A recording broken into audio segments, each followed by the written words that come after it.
All right, good morning, everybody, and welcome to Honey Badger Arcade. My name is Brian. I'm here with John, the problematic white guy, and this is the Week in Culture. I hope you guys are doing well this Saturday morning, evening, afternoon, wherever you may be. I assume for most people that are watching, it's either the early evening or the morning.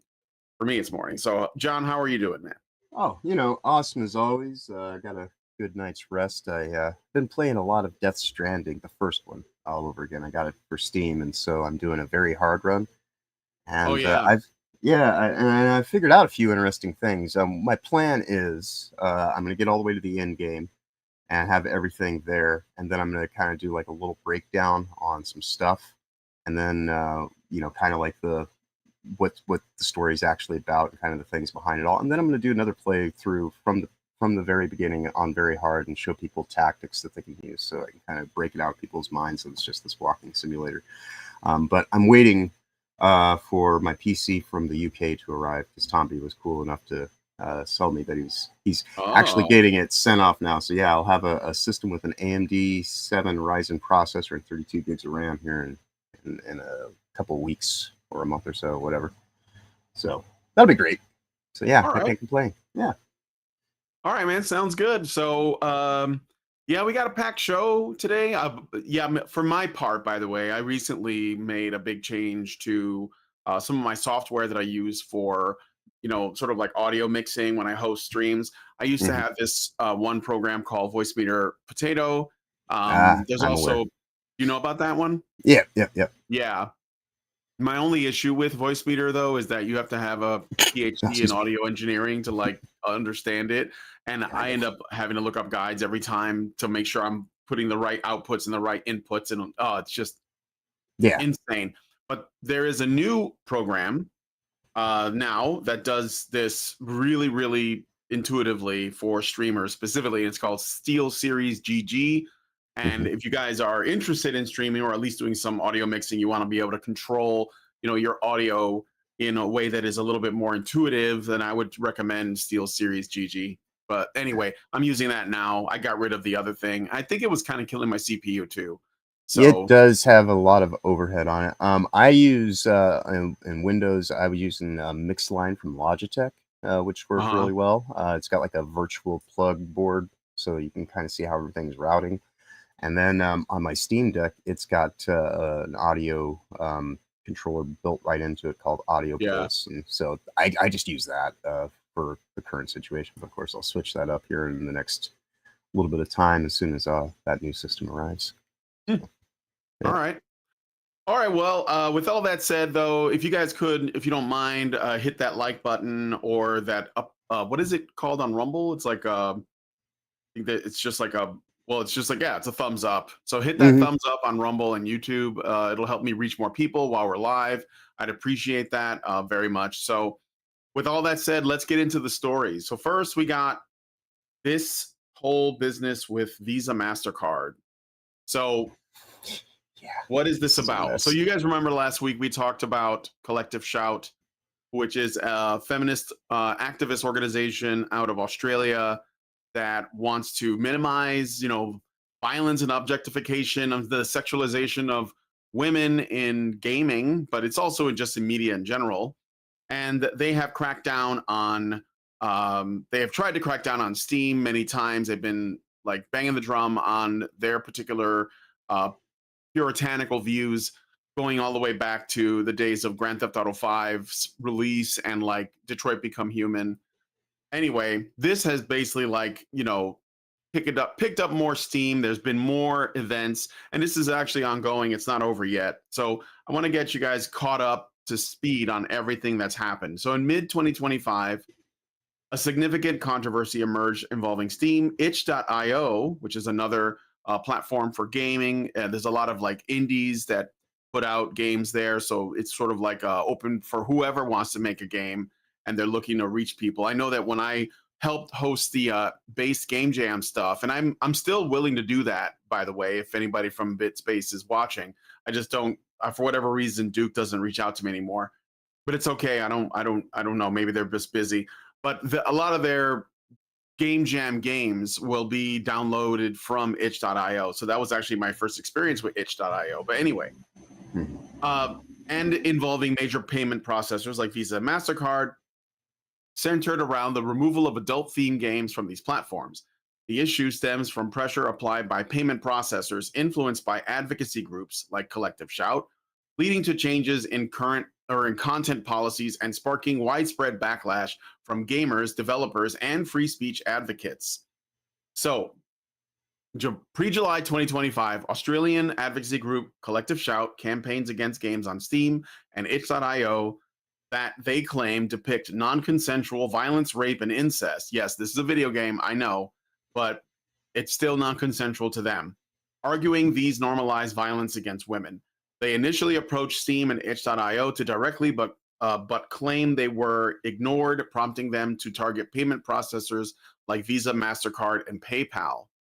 On July 16th of this year, Steam updates its publisher guidelines with a new Rule 15 prohibiting content that violates the rules and standards of its payment processors, banks, or card networks, particularly focusing on certain kinds of adult-only content, which is a very, very vague way of describing this.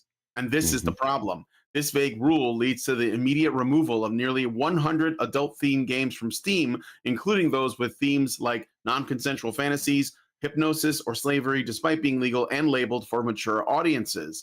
And also, some of them weren't sexual at all. There was a couple of like indie horror games that were ended up getting blasted by this. On July 16th through 17th, itch.io, a much smaller indie game platform, also de-indexes hundreds of adult games from its search results, citing pressure from payment processors like PayPal and Stripe, which support Visa and Mastercard's transactions.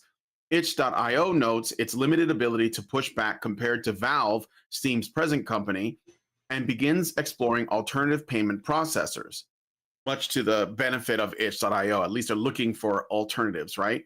Right. July 17th, 2025, a change.org petition titled Tell Mastercard, Visa, and activist groups stop controlling what we can watch, read, or play is launched, criticizing the payment processors' influence and accusing them of inconsistent standards. For example, allowing platforms like OnlyFans to operate with less scrutiny, because they do, right? You can use your Visa, Mastercard, or PayPal to pay for OnlyFans, or Patreon, and there's a lot of adult content there as well. Right. This petition quickly gains traction, reaching over 77,000 signatures within days. On July 21st to 23rd, gamers organized campaigns like Operation Fighting Fire with Fire, flooding Visa and MasterCard with emails and phone calls to protest the censorship. Social media platforms like Reddit and Blue Sky amplify these efforts, with a now deleted Reddit post on our Steam gaining over 17,000 upvotes. The petition surpasses 147,000 signatures by July 28th.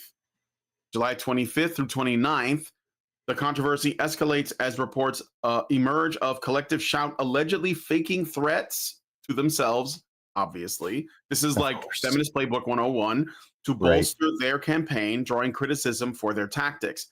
Visa responds generically, stating it processes legal transactions and does not make moral judgments, but gamers and developers call this a lie, citing the removal of legal content.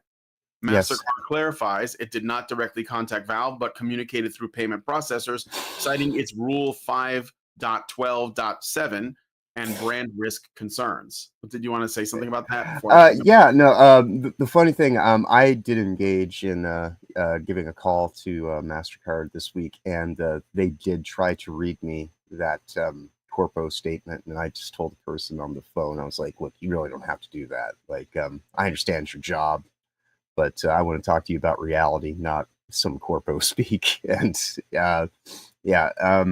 and I would encourage anybody, if you do call these people to voice your concerns, just be polite and considerate. Remember, the person on the other end of the phone is just doing a job. They are still a human.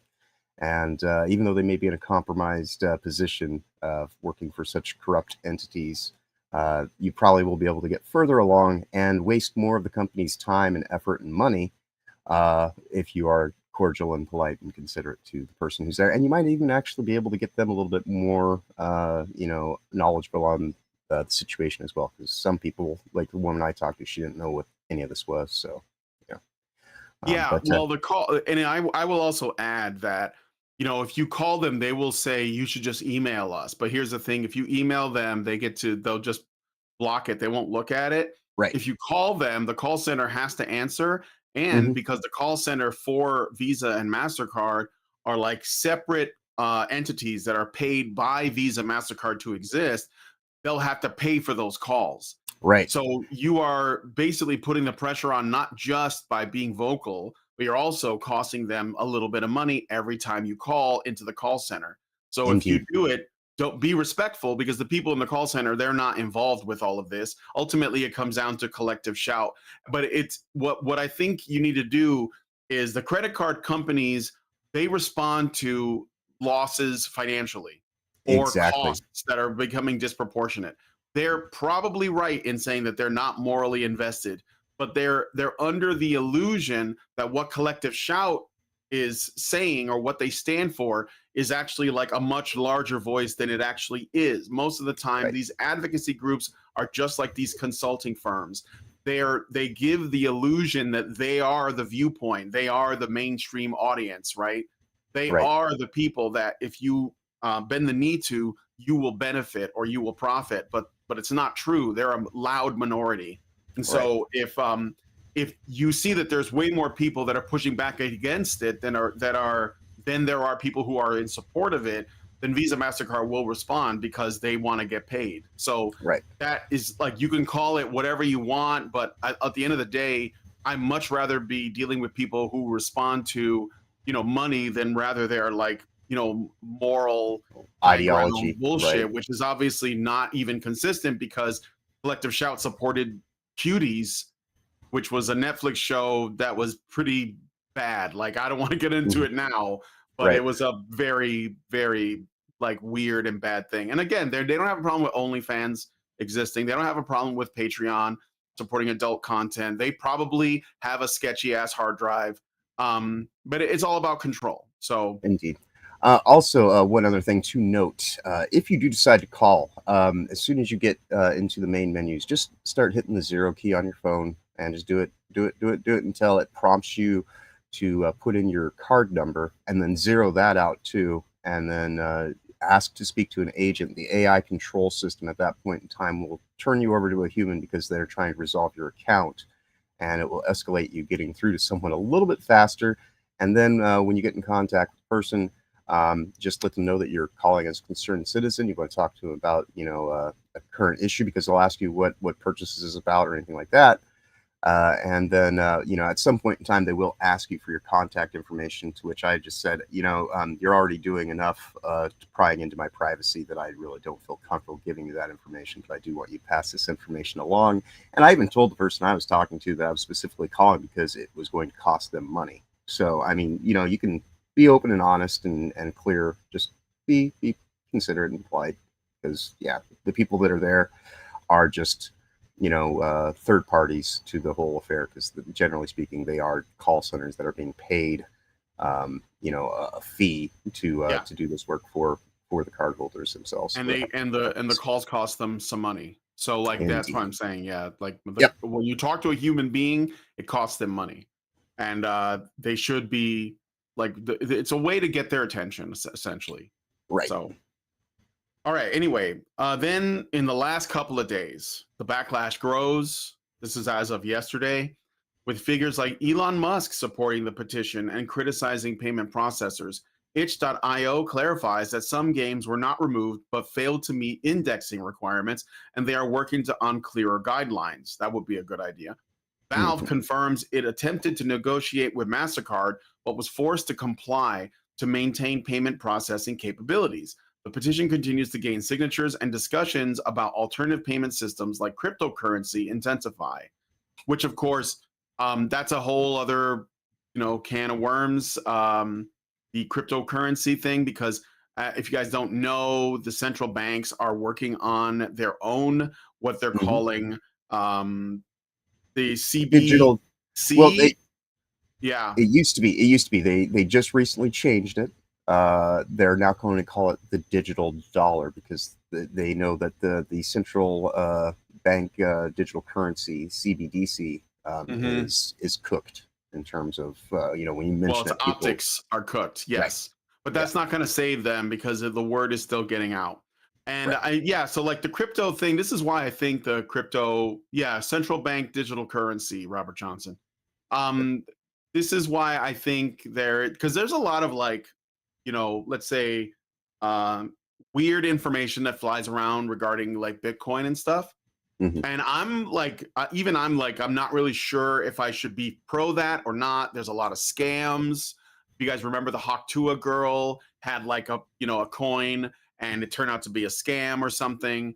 And I don't think she knew. I think that she was like a useful idiot at the She end of the doesn't seem like day. someone who knows much of anything, to be No, she quite got honest. dragged into it. Like, well, we're going to use you to make, a crypto Right. out of it. And so, like, I don't know what, but I do know that the CBDC should be like very, very like avoided if at all possible, because at the end of the day, like the banks, and we're talking about like the Fed and stuff, which anyway, I don't want to, again, that's like a whole other thing. Like, just end the Fed. Let's stop. Bankers are bad. They start all the wars. That's all I'm saying. But Indeed. and then there is a GOG is doing like some free games, an NSFW free game giveaway. So if you Yeah. like GOG, that's pretty cool too. I forgot to mention. But okay, so where are we at right now as of today? Steam and itch.io, both platforms have removed or de-indexed hundreds of adult games to comply with payment processor demands, though itch.io is actively seeking alternative payment options. Steam has not reversed its policy, and Valve's statements suggest that they are constrained by the threat of losing payment processing narratives, which would cripple their ability to sell any games. Right. Because you can't have a Um, digital storefront with hard cash dollars. It's yeah, kind I of believe this impossible. image here is from the game that was used as the pretense for all of this uh, censorship, which is ultimately what it is. Hmm. Um, I think this is the one, I can't remember the name of it. It's some rape simulator thing that is actually been around for a while, and there have been people complaining about it for some time. Um, I think it's called No Escape or something like that, but I'm I not believe sure. so. Or No Yeah, Mercy. no One of the, escape or no mercy, something like that. But yeah. anyway, Visa and Mastercard face ongoing public pressure. So this is on the other side, with customer service teams reportedly overwhelmed by complaints. Mastercard's indirect influence through its rules has been confirmed, but both companies maintain that they are not directly censoring content, relying on vague risk or brand protection policies. So they're basically like, using like corporate speak to avoid, let's say, the Accountability. consequences, and ultimately, avoid accountability. Yeah. Um, Community response. The change.org petition has exceeded 147,000 signatures, and grassroots campaigns continue to target Visa and MasterCard. Gamers and developers argue that payment processors should not act as moral gatekeepers, especially for legal content, and fear this sets a precedent for a broader censorship, potentially affecting other genres like LGBTQ plus content, which probably most of the degenerate stuff is probably like, lefty, gay, like furry Furry. LGBTQ stuff. And so you could say that, there is a bridge being gapped here, but I think, well, I'll get to it later. I don't think that the enemy of my enemy is my enemy still. That's all I'm saying about that. But Right. I'll come back to it, because that comes back to what one of the main topics is which is Anita Sarkeesian, which I'm going to get to because she is also involved in this and she seems to be taking our side, but I I, I don't think it's as simple as that. It's not that. I don't think it's. I think to say that taking our side is kind of like that's minimizing it. It Yeah, just but people happens are to be framing it this there's way. They're like, "Oh right. my God, she's on our Oh, I side." It's know. like, no. But this just happens to be a common space where people that are adults have a tendency to be interested in adult Yeah, content, and regardless how depraved it might be, or debaucherous, or whatever your proclivities are, and what way that it leans, we do all have at least the whole commonality of I'm a grown ass man, I'm 44, don't treat me like I'm 14. kind of Yeah. situation. But yeah, it is making for a very interesting, I guess, situation that is ever evolving as the days go by. Yeah. All right. So, some advocate for decentralized payment solutions like cryptocurrency to bypass processor control. I Mhm. don't have any crypto coins or anything like that because, again, I'm not really well educated on it, admittedly. So I don't know because I don't have a lot of money. So I can't like roll the dice and invest in something that turns out to be a scam. That would Right. just be, I just can't deal with that. So I'm not doing that. I don't know that cash seems to be like dying. Like I mean, like actual paper money. I have Hmm. some, and I think it's a good idea to have some on your hand at all times. But I don't know, man. Well, anyway, again, I don't want to get into a banking conversation, but Collective Shout faces accusations of fabricating threats and overreaching. Like, what are you talking about, overreaching? With critics arguing their campaign unfairly targets fictional content while ignoring real world issues. They defend their actions, claiming they are protecting women and girls, but their methods have polarized the gaming community. Hmm. Broader implications. The controversy has sparked debates about financial censorship, with calls for payment processors to be treated as utilities required to process all legal transactions. Yeah, it's your money. Right. Like especially if it's like a debit card or something, right? But Hmm. remember, debit cards will have a Visa or Mastercard, usually Mastercard logo on them, Right. and that doesn't mean that it's their money. It's your money. So Right. this is like the most important principle we're looking at here. Yep. Which is Okay. also another one of those interesting things when you get into the history of the technology behind VeriSign. Yeah. The cataloging numbers that were used for people in the Holocaust, that's actually based on them and IBM's technology. Have evolved from those instances. So when they sit here and try to pull some kind of moral high ground, it's like you've been in weird fuck shit since forever. Yeah. Um, so it is kind of interesting to watch them do like their whole copes, like where they're like, well, we didn't directly tell anyone. No one said you directly did this. We're saying that you caused an indirect action and sent agents, and other agencies to do your bidding for you, which is, it would have been more respectful if you would have actually done it yourself. But the fact that you're now involving third parties so that you can sit here and say, wasn't me, bro. I mean, it's the same thing that the gaming industry's done with all these, uh, you know, uh, the groups that we're going to bring in a consulting firm and make sure that everything is above board and you care about like these issues. It's cattle gating, and then they can sit there and say, oh, wasn't me, bro. Like those people over at SBI, and it's just like, no, it was still the heads of your business, and they, you sought out the consulting firms. It's the same thing with these card agencies right now. Mastercard and Visa went to their payment processor, Stripe and PayPal, and said, hey, do this for us because you're beholden to our terms of service. And they just, it's a pyramid scheme of power and control, and that's in and of itself terrible enough. But when you go and involve all these other intermediaries so that you can sit here and just kind of say, well, my hands are clean, it wasn't me, that's even Yeah. worse. For sure. For sure. Well, I mean, again, I think the like Valve and GOG and stuff, I think they're trying to like Oh yeah. stay out of trouble. But the Right. problem is that they don't know that the people who are, it's essentially like these groups like Collective Shout and like Sweet Baby Inc. from the consulting side, Hmm. they create the illusion of having more power and influence over a company's ability to make a profit Right. than they actually do. And the companies respond to it because they don't know that these people don't speak for, you know, the Vast average majority of gamer. real They don't real speak for the people. audience, right? And like if you want to like I think that, well, you know what? I want to get to it, but I want to finish this thing that Yeah. I wrote up here. Because I do want to say something about censorship and the problem with it, and this is like from the more, let's say, the right wing people that have an issue, that are basically in support of this. And I think that there's something they're missing that's very Right. crucial. But look, okay. So there's also concerns about international laws influencing US platforms. Yes. Mm-hmm. Right. And the potential for further content restrictions, investigations such as the Japanese FTC's probe into Visa and MasterCard for antitrust violations add to the scrutiny. So like, yeah, Japan is getting involved with this. And then remember in the UK, I believe it was the UK, they passed The a Online Safety new Act.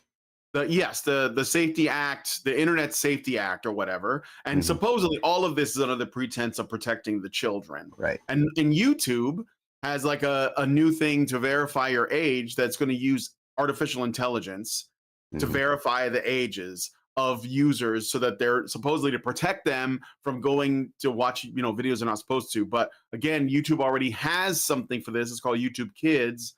So Right. if you have minors watching YouTube, they could just use YouTube Kids.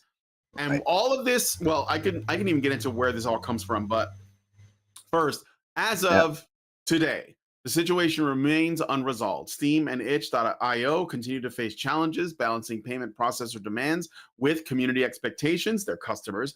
The growing petition and public campaigns indicate significant resistance, but there is no guarantee of policy reversal. The controversy highlights tensions between corporate control, free expression, and consumer choice, with alternative payment systems being explored as a potential solution. And Right.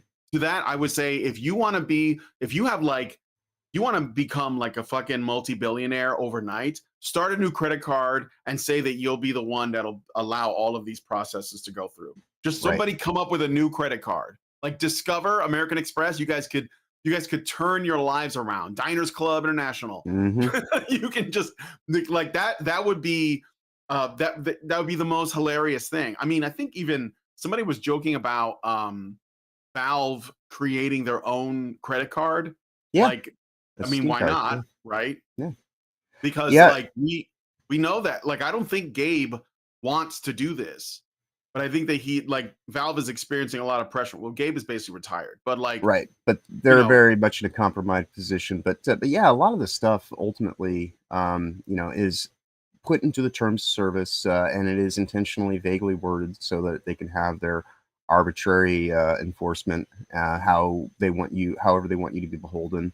Another person that's group that's entered into the fray of all this, age verification insanity is evidently Take-Two, Rockstar. They're going to be implementing an age gate on Grand Theft Auto Online, and if they do it, largest, one of the longest running, largest online supported titles currently, then it's going to downstream a lot of other games and game companies to do the same thing. So, I mean, this whole thing is it's really interesting, just in the sense of what all is being revealed and all these things happening in parallel. And I mentioned earlier this week that on the thumbnail I have the WEF sitting in the car, right? Because they're the ones who are getting to their destination. They want all these other people to do their work for them. And I truly believe that all this stuff would be happening, but under a different guise, had the bioweapon attack from 5 years ago actually been more effective. Then these things would all still be happening right now. But because that bioweapon attack did not work to the way that they wanted it to actually be carried out, they're trying to find other ways to still hit their 2030 plan. And ultimately, like doing stuff through all this terms of service, kind of covert means is how it's all being done, because they can't rely on saying, well, it's for your health, it's for your safety. So instead they're saying, well, it's for the kids. We're the greater good here, ultimately. And it's all just, by any means necessary. That's how they want to get to their destination. And that destination is ultimately you sitting in a pod, eating the bugs, owning nothing, and being happy. yeah. So a word about like what I have been seeing from certain, let's say, people that are more on the conservative side reacting to this. They are happy because there's like this ongoing, debate or discussion or argument about whether or not like adult content like pornography is considered free speech. And I think that what they are missing is, and I say this with some sympathy, okay? Hmm.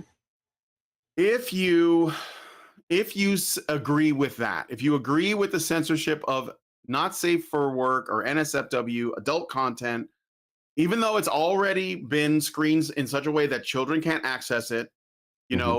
know, so it's already got like the warnings on it. If you support the banning of that stuff, then you are setting a very dangerous precedent, full stop. Even if you're against pornographic games. I don't play any pornographic games. Okay. Right. I'm I'm a Christian. It's not, I don't think it's good for your soul to indulge in that, Right. but I'm not going to censor it. I'm not going to call for its removal because people have to choose. They have Right. to choose that. Okay. You can't Right. force them. If you force them, then you're just going to drive them further down that like path because they're going to do it in a sense out of spite for your essentially like removing it from them. If you don't want kids to be in danger, guess what? Parent them. Like Right.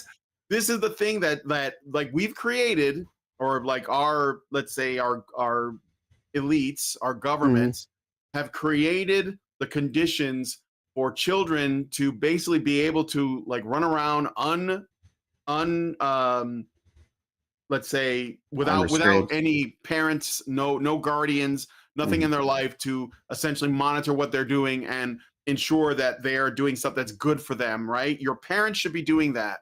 So like, Right. what have we done with parenting? Well, we've taken the father out of the home way back in the 60s when Lyndon Johnson started the Great Society, right? Hmm. And essentially paid women to exclude the fathers of their children. And now we're 3 generations after that, and the kids are not all right.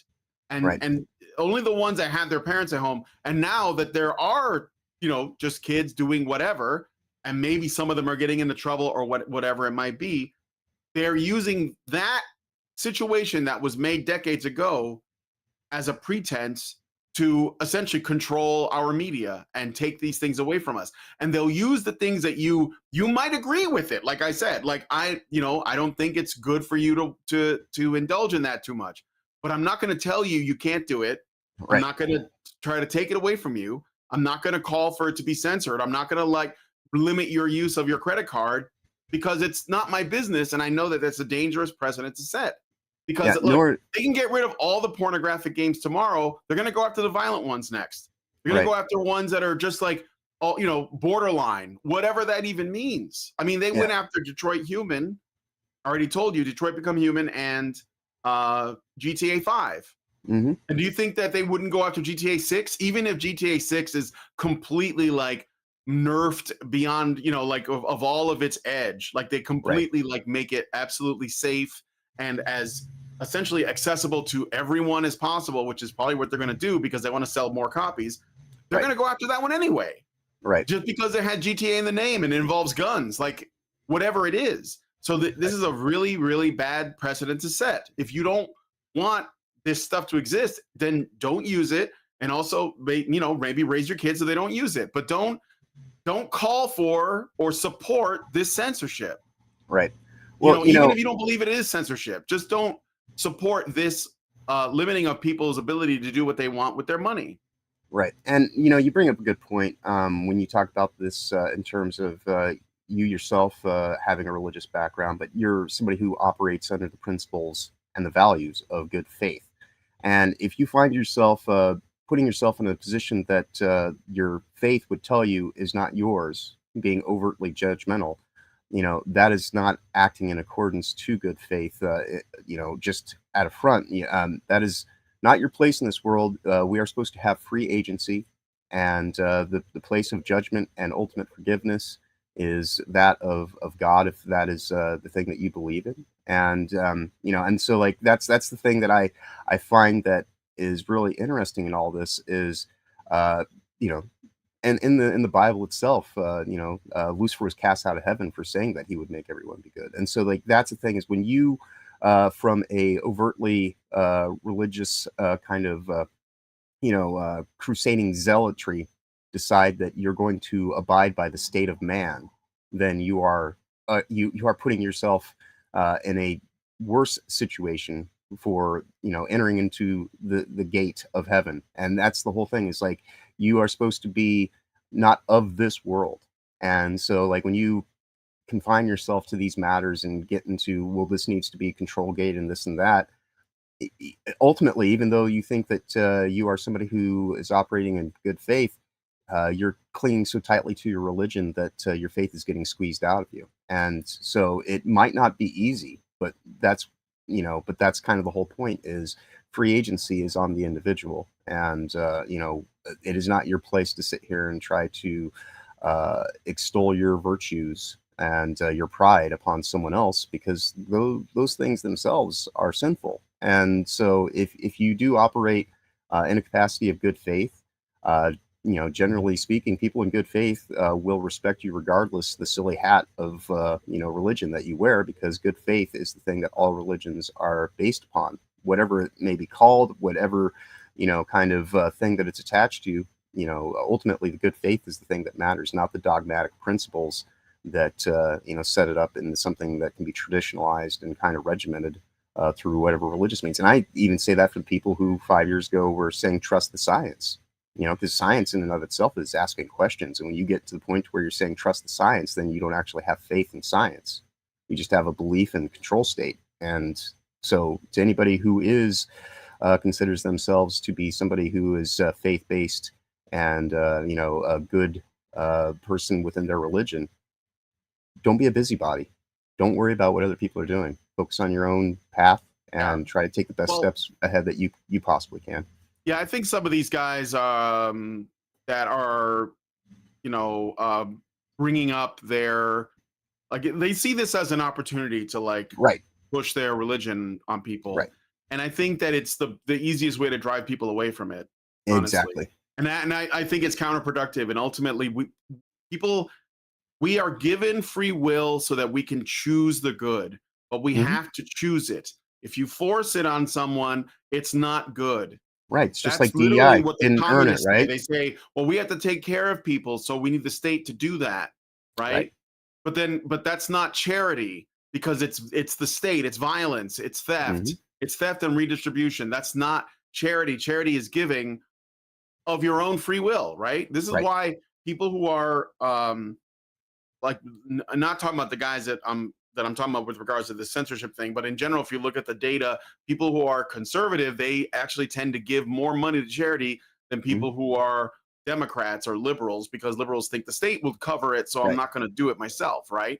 So, and they're less likely to make it some big gala kind of event. No, because you're not supposed to. That's vainglorious. When if you say, "Well, I gave," so you don't talk about it. I mean, we're not perfect. Everybody makes mistakes, but I think that the mistake is that you should do so without talking about it, because that in and of itself is sinful, because it's vainglorious. You're basically saying, look at me, I'm giving charity. So that's not how you do it. You have to basically just do it because you know that this isn't about you and it's just the right thing to do, and that's it. You don't even tell people you do it. I mean, I don't talk about it.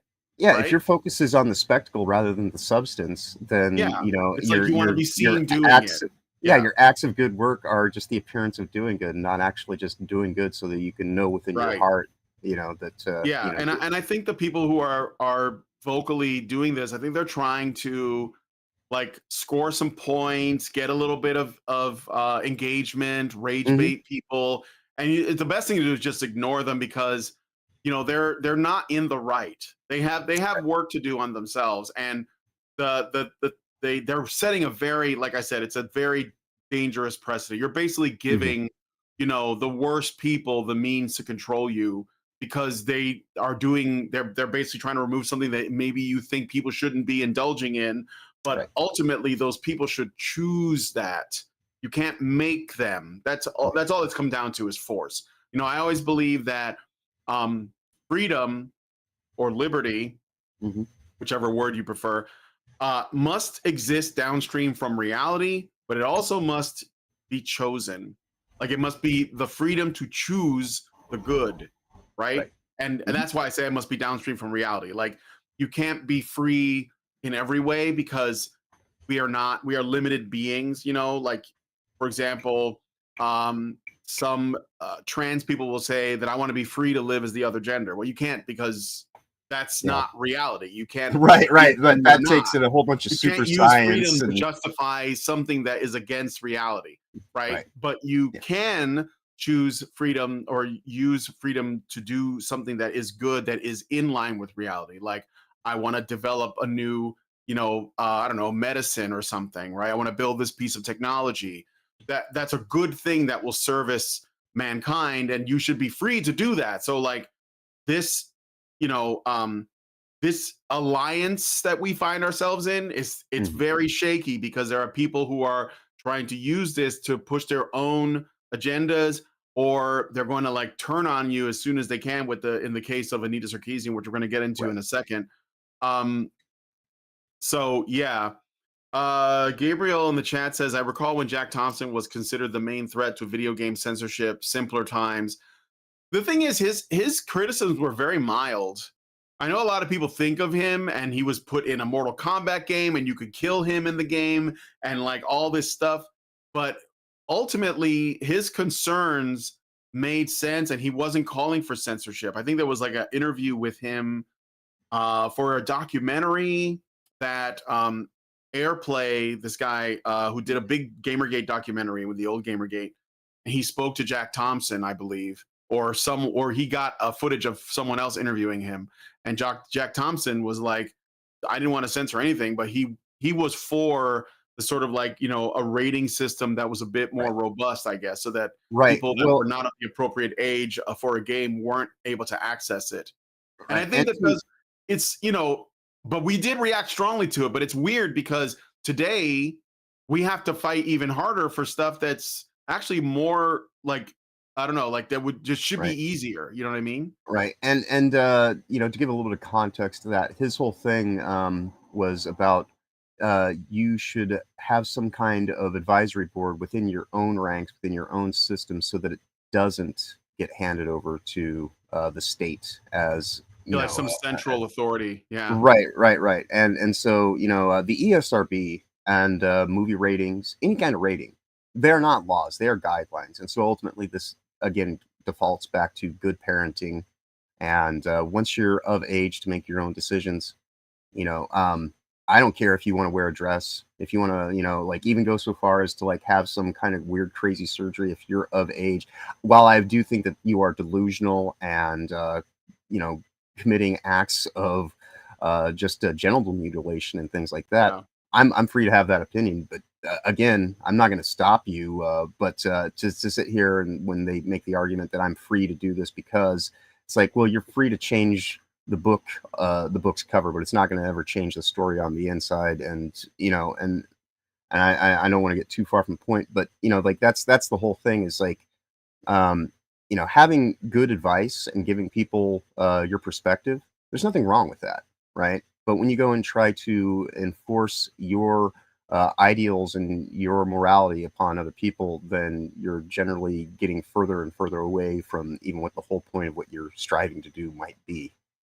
So it's a very interesting thing. Like life is not an easy road, and you have to find ways to balance between the extremes, because those extremes, whether they be on the left or the right of the paradigm, will ultimately, as we are seeing now, will lead up an authoritarian kind of doctrines taking hold, and that doesn't do any good for anyone. And most of us are just trying to just be people and live our lives as we are, and whether we are the most chaste and virtuous, or just somebody who actually realizes that no, I'm kind of like I'm a person, so I do have the tendency to commit errors and sin and things like that.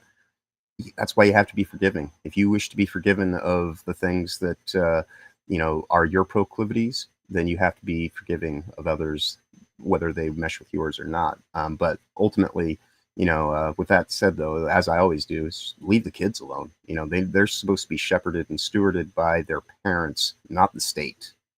Yeah, and again, it's a bad move to think that the government should be involved, and that's statism, which is leftism. That's why Right. I say that people who are okay with that They can tell me they're right wing, but that's Right. leftism. If you want the state doing this, that is leftism, and it's okay. I'm not saying that there's a moral component to that. I'm not saying it's inferior. In my opinion, it is, but like, that is what it is, and I think that's why you should be very careful. I mean, it's leftism ultimately is authoritarianism, and that's what because there's no other way to. It can't exist in any other way. It's Right. always authoritarian because the state is force, and that's all it is. And so, like, if you say, well, I think that this should be removed for the kids' sake, guess what? You're a leftist. You can tell me you're not, but that's Right. what you're that's what it is. That's how you're acting. That's what's demonstrated. So anyway, the other thing I was going to say about this too, and I hope that this does come up, because I think this is like probably the most important factoid about this. Collective Shout, the people who are pushing this, that's an Australian backed group, right? They're like, Mhm. they're funded by Australian NGOs and nonprofits, but they're not American. So why is Right. it they're having any influence on any other country except their own? I know that Right. Australia has crazy censorship, and that's their problem. They're going to have to figure that out. But you can't really go around imposing that on us. And yet I think that's probably one of the more important uh, points to make about this, is that, hey, Mhm. these are Australians, that they don't have our values. Like, Right. remember, and this is also very important, the United States is the only country in the world that actually has a First Amendment. No other countries can boast having free speech, but they don't, because it's not enshrined in their like founding documents. It's not enshrined into their law. So Yep. they'll say it, but it only exists until it doesn't. And that's what happened in Canada, the UK, Europe, Scotland, Ireland, Australia, New Zealand, all over. We're the only ones, and that's why it's always under attack. Because if we lose it, then it's over for all of us. Like, no one Right. has it. We're like Right. basically the only bulwark against censorship, or at least that is for freedom of speech, like Right. truly for it. If we So didn't have our freedom of speech and our means to protect it, i.e., the Second Amendment, then yeah, the world would already be lost to statism. yeah. So anyway, I think I might remember something else I wanted to say about this, but I think that's where I'm at right now with Yeah. it. I am I'm a free speech absolutist, always have been. And even if I disagree with your speech, even if I find it repulsive, even if I find it blasphemous, you're still allowed to do it. I mean, they built there was like a satanic Baphomet in a Hmm. government building thing, and some guy destroyed it, and I was like, well, I get why he did it. But if it was up, I wouldn't have cared, because I Right. think ultimately we can choose. Like, that's not my Right. thing, right? And Right. I would basically have petitioned to get it taken down, because it was in a government building, which is a building paid for by taxpayers. So, but anyway, um, so let's talk a little bit. What were Valve's statements about this? So apparently, this is Valve stated in multiple outlets, including Gaming on Linux, PC Gamer, and Eurogamer. Were recently notified that certain games on Steam may violate the rules and standards set forth by our payment processors and their related card networks and banks. As a result, we are retiring those games from being sold on the Steam store, because loss of payment methods would prevent customers from being able to purchase other titles and game content on Steam. We are directly notifying developers of these games and issuing app credits should they have another game they'd like to distribute on Steam in the future. And then there was another clarification statement made to Kotaku, emphasizing that Mastercard in particular exerted influence indirectly through payment processors. Mastercard did not communicate with Valve directly, Right. despite our request to do so. Mastercard communicated with payment processors and their acquiring banks. Payment processors communicated this with Valve, and we replied by outlining Steam's policy, since payment processors rejected Steam's policies and specifically cited Mastercard's rule, which I read earlier, 5.12.7, and risk to the Mastercard brand. Brand. Right. Um, yeah, so I think that is another thing that we could think about, that I'd like to see, is that maybe people shouldn't use like these big banks I've been like I'm with Fifth Third. That's my bank right now. It used to Mhm. be, I think it used to be called MB Financial, but that place, I guess they like closed down and they got eaten up by Fifth Third. But I've been thinking about switching to just like a credit union. I don't know, like credit Yeah. unions might be the move. I don't know if you guys know anything about that. Let me know what you guys think. And if you're not an American, I don't know if you guys have. I assume that credit unions are everywhere, but if I they would do imagine. exist, what do you think about that? Like, because we need to decentralize this so that the banks don't get to make these calls, because that's ultimately what this is. The Right. banks are the ones making the calls, and then Mastercard and Visa are acting as their attack dogs, and they're going after Valve. It was the only well, it was the only time that Valve had to like essentially bend the knee in a way because they didn't have a choice. So Right. what we got to do is we got to make it more expensive for them to do this than not do this. And Right. also, maybe we should look into different banks. We should say, look, if your bank supports this, you say, look, I'm going to take my business elsewhere, because ultimately, even though the banks have a lot of power, they have your money. So if they Right. don't have your money, they don't have shit. You ever Right. see the Beverly Hillbillies? Anybody ever remember that show? Yeah, you You guys talking about remember that the show? old black and white show, Yeah, it or was the black and white. I think it turned yeah? color Oh part yeah, yeah, way, but part way it through. Yeah. yeah, it started off black and white. You remember that show? Oh You yeah, remember what most the definitely. you remember what the plot was?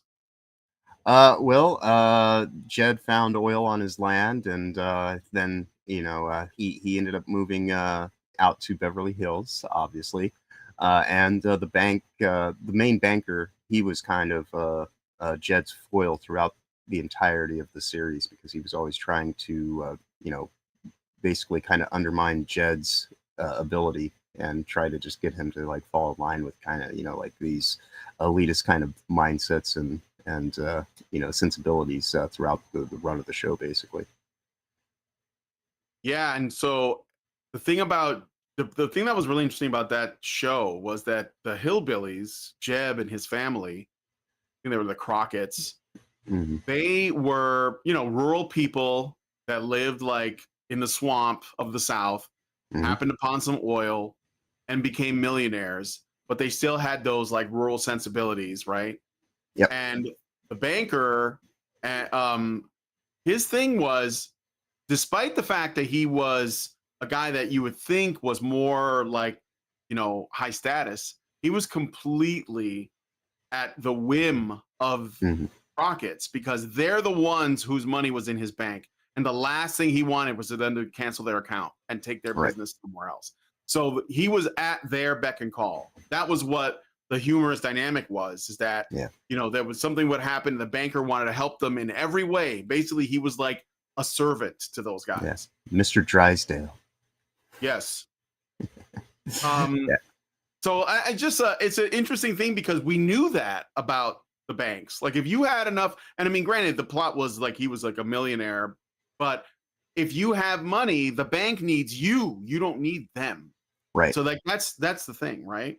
Right. And when And we figure out different ways to get around some of the stuff like loans and all that, I think we'll be in a good place. So right. And I do think that in all things, decentralization is always the preferred. Because I mean that is ultimately what capitalism is really about: is decentralized ownership, because that creates customer competition, where you have to compete for the business of customers rather than these centralized top-down consumer models that they try to enforce upon everybody because they widen the gap between people that can enter into the space to be competition, and yeah, using that leverage, they will, all this stuff economic means, the WF stands for World Economic Forum. And so if they can make the world bend the knee to the one world order of, finance, then that's how they ultimately plan to circumvent national sovereignty, individual property rights, and all this kind of stuff. And if this continues, this is the beginning of the social credit score indexing, which is why I put that on today's thumbnail, is because this is a social credit censorship. And if you allow and abide by this to take place, than everything else that they've got in the wings, that they're doing everything that they can to try to bring into fruition, it becomes all the more possible. And so you have to, as it were, light the beacons and come to Gondor's aid in this instance, so that we can keep the Eye of Sauron, at bay, and not have it, rain down upon us with hellacious, fire and brimstone, and just kind of turn the entire world into an on-the-grid dystopia. It's crazy stuff, but it is funny that how gaming finds itself as the weird crossroads between all this stuff, because gaming in and of itself is historically built on stratego, which was something that was done in wartime. And so,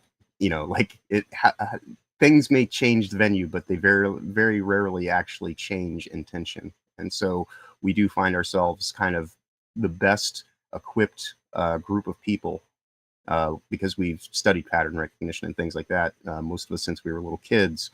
And so, being able to kind of see through the matrix, as it were, and call this stuff out for what it is the only way that we're going to get other people who just kind of live on the periphery's edge of all this stuff in, the state of man, and under the guise of civility.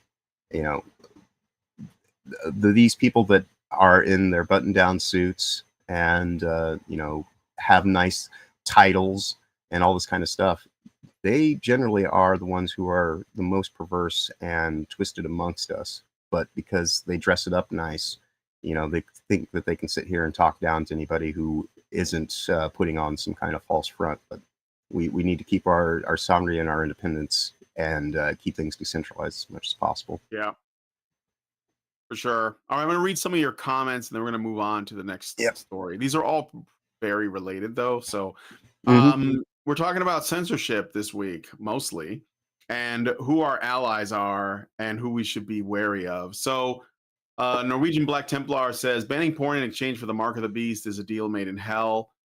Robert Johnson says, it's the satanic panic, music, Larry Flint rolling into Congress to testify, porn, and violence in video games all over again. This is fictional content, not reality. Robert Johnson then says, exposure to Judas Priest did not make every boy in my generation snuff himself. D&D did not increase the influence of the satanic church.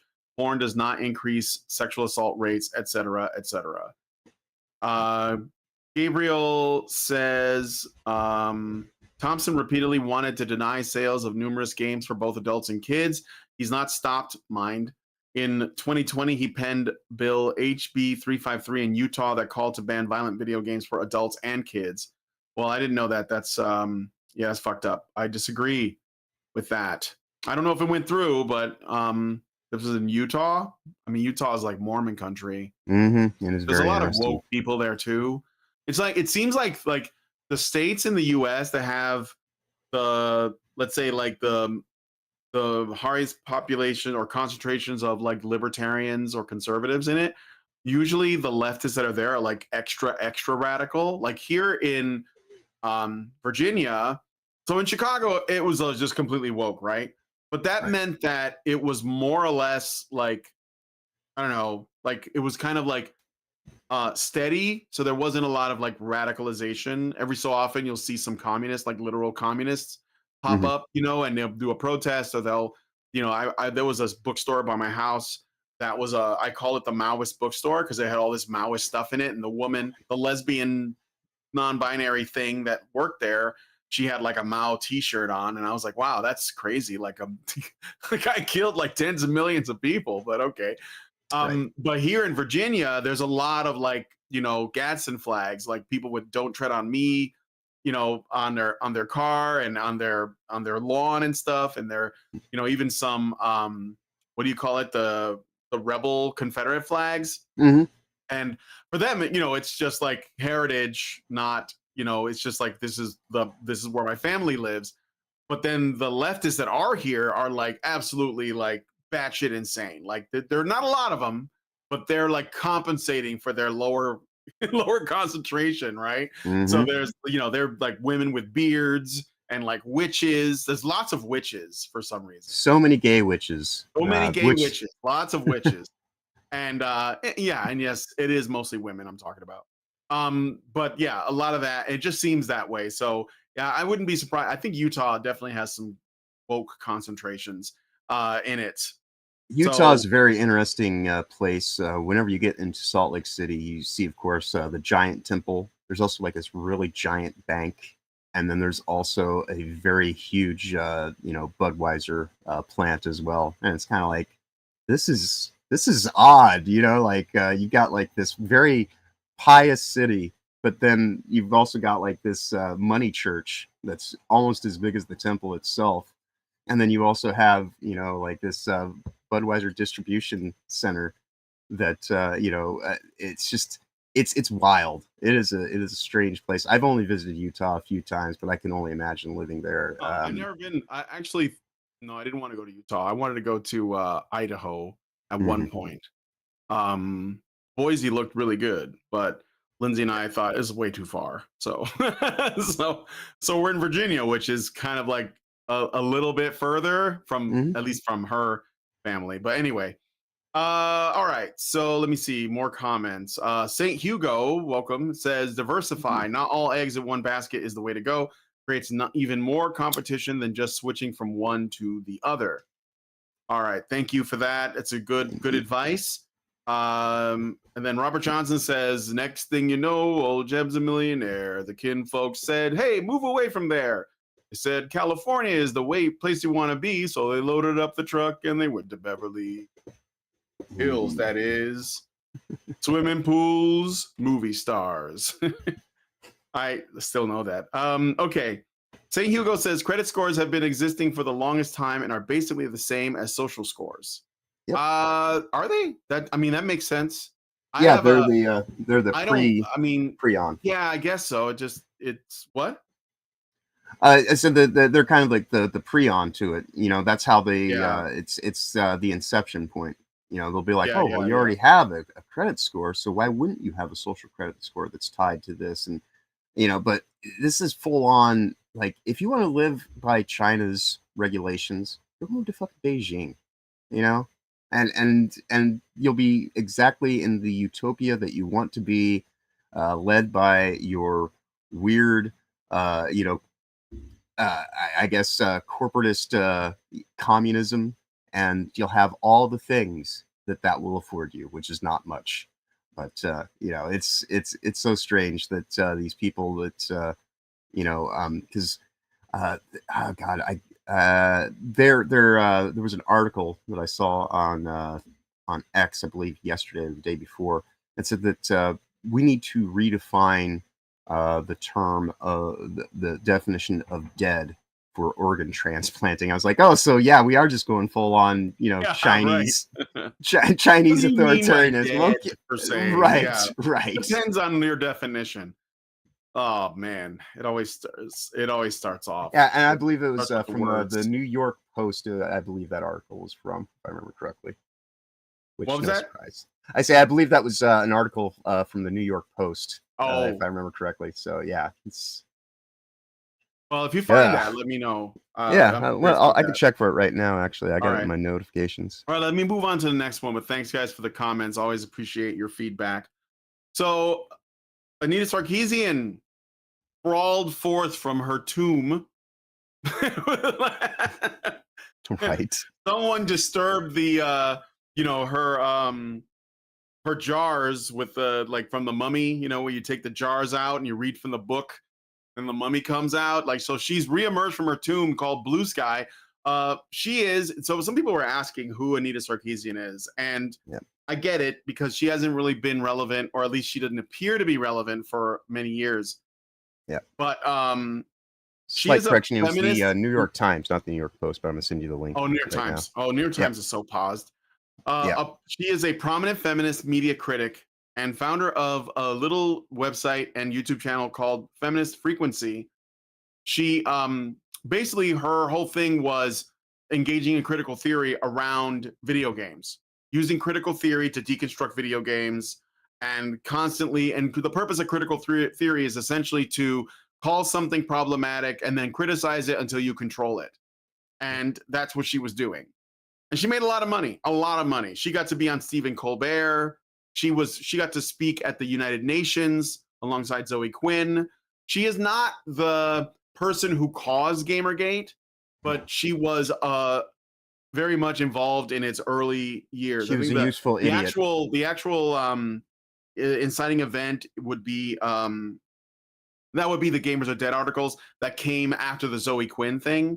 But Anita was around at the time, and she was also being criticized. So there's like often she's associated with Gamergate because like before Gamergate even started, Anita was making these videos called Tropes Against Women in Video Games. And I was doing responses with the other Honey Badgers over at Honey Badger Radio.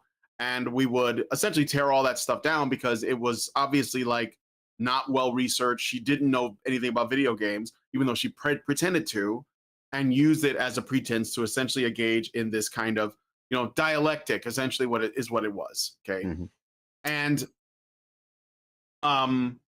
but she failed ultimately in a way. Well, okay, no, she won and she lost. So her channel ended up dying, but she did make all these, like the people at the top were giving her all kinds of access. She got on Stephen Colbert. She got to cry victim. The fucking Law and Order SVU made a whole episode about her. Right. It was the I think you can find it online, dude. Have you seen it? John, have you seen the No, Law I and can't Order say that SVU episode? I try to avoid those for the most part, Dude, other than for parody. If you were there though, I mean, but like, even if you weren't, I think you would get it because there's a lot that it's funny. I mean, it's pure gold. It's pure gold because I might have to seek it out. You can tell the people who wrote the show don't know what's going on. They don't understand video games. They don't understand like anything regarding that conversation, but they wanted to write a TV episode about it. And it looks like they basically wrote it and shot it in like a week, you know? And like, isn't Logan Paul in it? Like he's in well, if he's in there, like then I'll just do a search. He plays the leader of the evil gamers. Oh, Jesus. Yeah. All right. So I'll just do an IMDb search on him and see if I can find that episode. It's bad. But my point is, she also had like, I think it was either Google or Facebook. I think it was Facebook offices named a room after her. And Neil Druckmann, obviously, she ended up working in the games industry itself, advising, consulting on games. She worked on Dishonored 2. She worked on The Last of Us Part 2, or at least, you know, she was a major influence on Neil Druckmann and continues to be an influence. So she's not nobody. Okay. Right. And she has come out of the tomb to essentially oppose the efforts of Collective Shout regarding this whole situation. Okay. So what did she say? So here's a thing that she shared. She said, "Someone give this brilliant book to the puritanical, angry moms who bullied payment processors into all but banning porn games. The reason we even have online payment processors is because of sex work.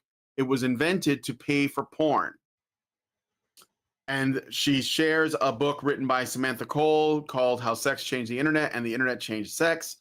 And then she says, "I really hope someone starts a counter campaign to fight this regressive, puritanical nonsense.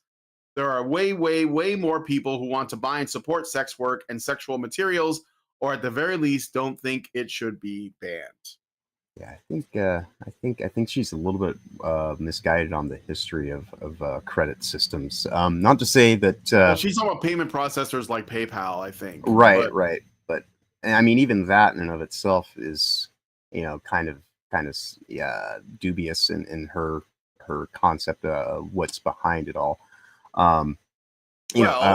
But you know, these people are always about, you know, just kind of. It's better to be morally right than factually accurate.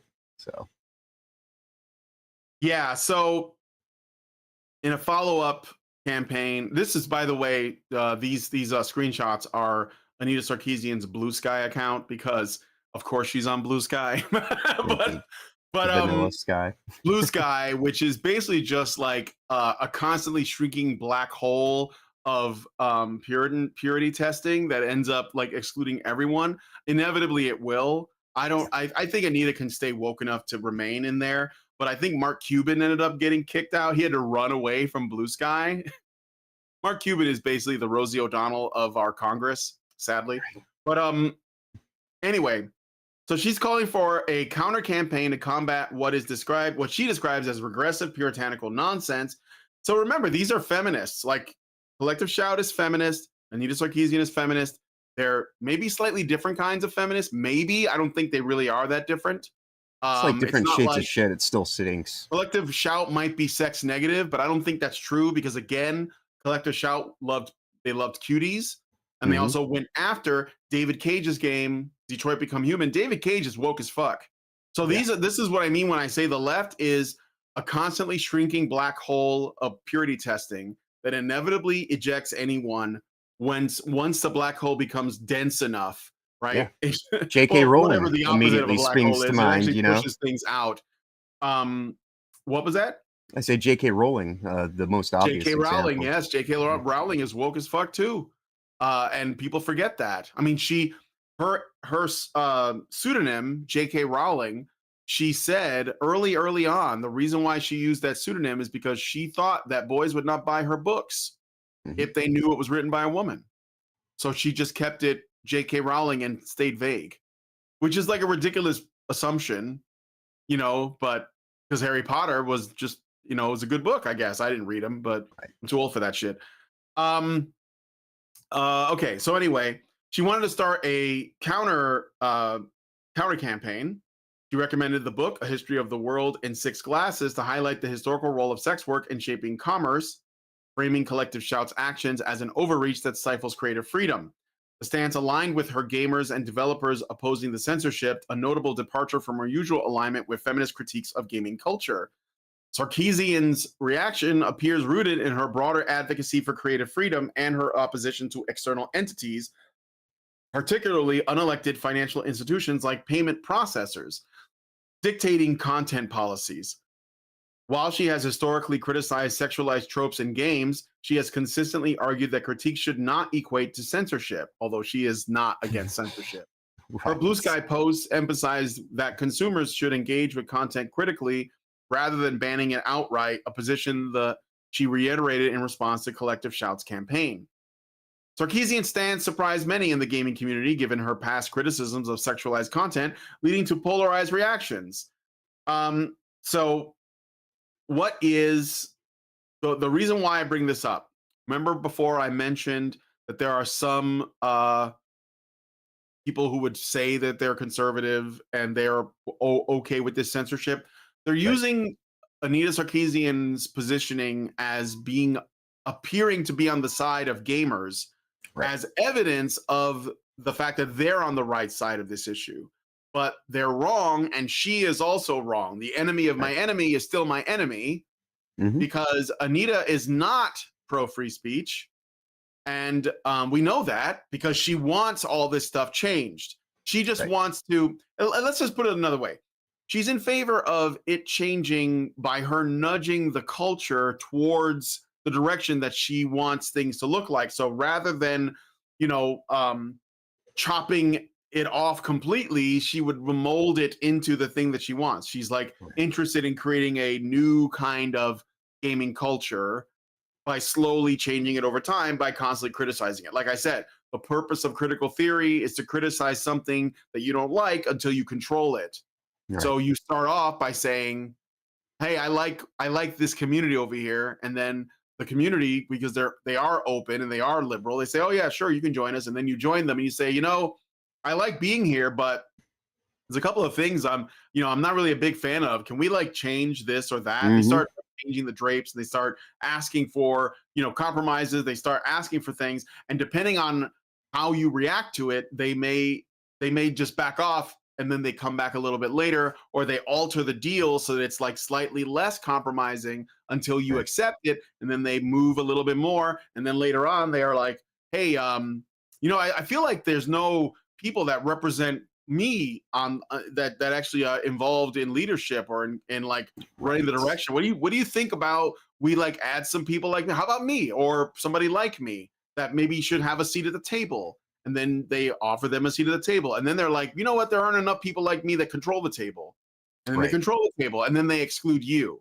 And this is Right. how she rolls. This is her approach. Look at what, like I said, what happened to The Last of Us. Okay, the first game was great. I loved it. Mhm. Then the second one came out once the people who co-wrote the first game left the company, and it was just Neil Druckmann, and he's like, I'm in charge now, and he took all the stuff that he learned and injected it into the game. He even injected it into the DLC for the game. Mhm. It was basically like the underage lesbian relationship. Right. Nobody Well, seemed to notice how weird that was. And and it alienated everybody, but now he runs the table. So he's like, well, I don't care if you don't like it. We're just going to release this game now 10 times. We're going to right. make like, HD editions. We're going to make, now they're working on a chronological version of it. Like nobody cares, but he's going to do it. And he's got another game coming out. And I guarantee you that the Intergalactic, the Heretic Prophet's going to be even worse because now they control it and they believe that if you go to a game store and you're looking to buy something and everything has that messaging, guess what? They have freedom of speech, but they're also the ones that control the conversation. So you don't have a choice. It might Right. as well be censorship. It's like, why don't I have a Netflix account? Because all the shit on Netflix is trash. Yep. But if it was the only game in town, like that would be, you know what I'm saying? It's like there's a Mhm. difference between excluding items from the menu and controlling the menu. Right. Right. So Yeah. Yeah, and as you'd mentioned, her work on Dishonored 2, yeah, serious step down in quality and sales from the first Dishonored. First Dishonored's an interesting action stealth game, does some cool stuff. But then the second game, of course, you have your ethically beige woman of color really? as the protagonist. It was basically uh, standing on the shoulders of giants. Let's go and take Oh something yeah. that worked Sure. and turn it into a seat at the table kind of thing. Yeah. Yeah, and that's the thing. Like, Anita's not on our side. She's trying to control the narrative, and maybe there's also a little bit of competition going on because now Mhm. Collective Shout is stealing some of her thunder. Right. But ultimately, when the thing is, let's, for the sake of argument, let's have a little bit of a thought experiment. Let's say that Collective Shout is sex negative feminism and Anita Sarkeesian is sex positive feminism. Let's just Mhm. say, for the sake of For the argument, sake of argument, yeah. there's no difference when it comes to men. That, Right. like, at the end of the day, sex positive usually means like queer, like sex positive queer shit, Hmm. And I think ultimately they're both like sex positive in the sense that it's basically for women's sexual liberation, not men's. Right. And Right. anything that involves men is still the enemy. Men's sexuality is filthy. Men's sexuality is dangerous. That's the stuff we got to exclude. I guarantee you that Anita Sarkeesian hates Stellar Blade, for Hmm. example. Hmm. She would not, like, she would criticize it into oblivion because it appeals to men, Right. right? I mean, I think it appeals to women too. I'm pretty sure that people like Madame Savvy have had nothing but nice things to say about these games, but that Hmm. doesn't really matter because at the end of the day, it's about men. So Right. when Anita goes after these people, we're not on the same side. Like No. she would take control of our media, like regardless. Okay. And I think it's foolish for, some of these guys on X that think that, this is some evidence of that we're on the wrong side of this issue. No, Right. Anita's not right. She's using this. Hmm. So Well, again, this is one of those things where if you get caught up in the spectacle rather than the substance. I know earlier this week, Melanie Mack, has kind of done some more rake stepping. Asmongold will not continue. Like he can't stop stepping on rakes currently about this whole thing. He is all as for. Gold can't what? He cannot stop rake stepping all this week. He's all about being licensed to use the internet. That has been his thing for like the last 3 or 4 days, trying to justify his point, saying that well, if you just leave this to the corporations, they're going to data mine you. But at least if we had the government involved, then it would make it so that they couldn't do that. And it's like, you are being way naive about this whole thing. Like, Yeah. if you think that Yeah. the data mining is going to stop because of government involvement, dude, you you are just completely off base and trying to sit here and say that being for the idea of a government cattle gating to use the internet is somehow going to keep it free and liberated. The word governance means to limit. So, like Mhm. anytime you go and get the government involved, you are specifically signing and submitting to limitations. And it's bad enough when it comes through the private sector, such as these payment processors and the banks and all this kind of stuff that want to control things economically. It's even worse when you actually go and put that into legal enforcement. If you're sitting here trying to say that because this person who is generally opposite to you in ideology is looking at something for whatever reason, as they say, a broken clock's right twice a day. If you can actually look at something from a substantial standpoint of, I have individual liberties and freedoms and discretion to choose for myself, that whether you agree with somebody wholeheartedly or are generally vehemently opposed, we are all still, part of the human race, and we have the human condition, and so we will find ourselves at certain point in times, you know, looking at things that are beyond ideological mindsets. And when you go and try to take those things, because freedom and liberty, that's something that everybody should want, generally speaking. And that's not just an exclusive to your ideological partisan biases and viewpoints. And it's in those common grounds that we should actually be able to start to notice the system for what it is, and that is the authoritarian control state. And ultimately, whether you agree with somebody's ideology or not, we still want the freedom to choose for ourselves. And that, but that doesn't mean that all of a sudden everything that Anita Sarkeesian's worked for and continues to work for, just because there's this one instance where it's like she can actually use some level of common sense discernment and say, well, I should have the right to choose for myself. Yeah.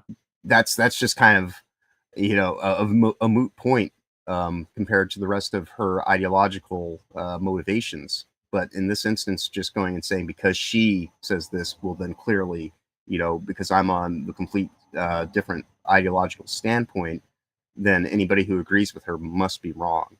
That is in and of itself also naive and a very myopic way of looking at the world.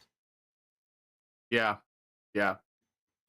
Yeah, no, I mean, like I said, I think that we have to be more discerning. Like, it's not about, first of all, a lot of people are in a hurry to win right away, and this is Hmm. just not the way things work. Right. So it's okay if we don't give this person the light of day, and that's why I bring it up. So it's Hmm. not because I'm obsessed with Anita. I want people to remember what she did, and then just like dismiss her because Right. she's trying to grasp onto relevance. She's using this to promote herself in a way, and it's good to attach yourself to something like this big collective shout thing. So, Yeah. but And okay, there so certainly are sex positive feminists. The woman who is in charge of my game design department, Brenda Rathwaite, she wrote the book Sex and Games, and she is woke as fuck. She is as woke as it gets. mhm, She was the inaugural president. Like, she was the first president of the Women in Games special interest group, which is a subsidiary of the IGDA, which also is the people behind the Game Developers Conference, and yeah, we all, and that is the when you go into what is the history of caused Gamergate, a lot of it comes through them, because that was where they, how do we figure out how to have seats at the table, and it was through all of that kind of madness. So, but I wouldn't trust any of those people whatsoever. yeah. Yeah. All right.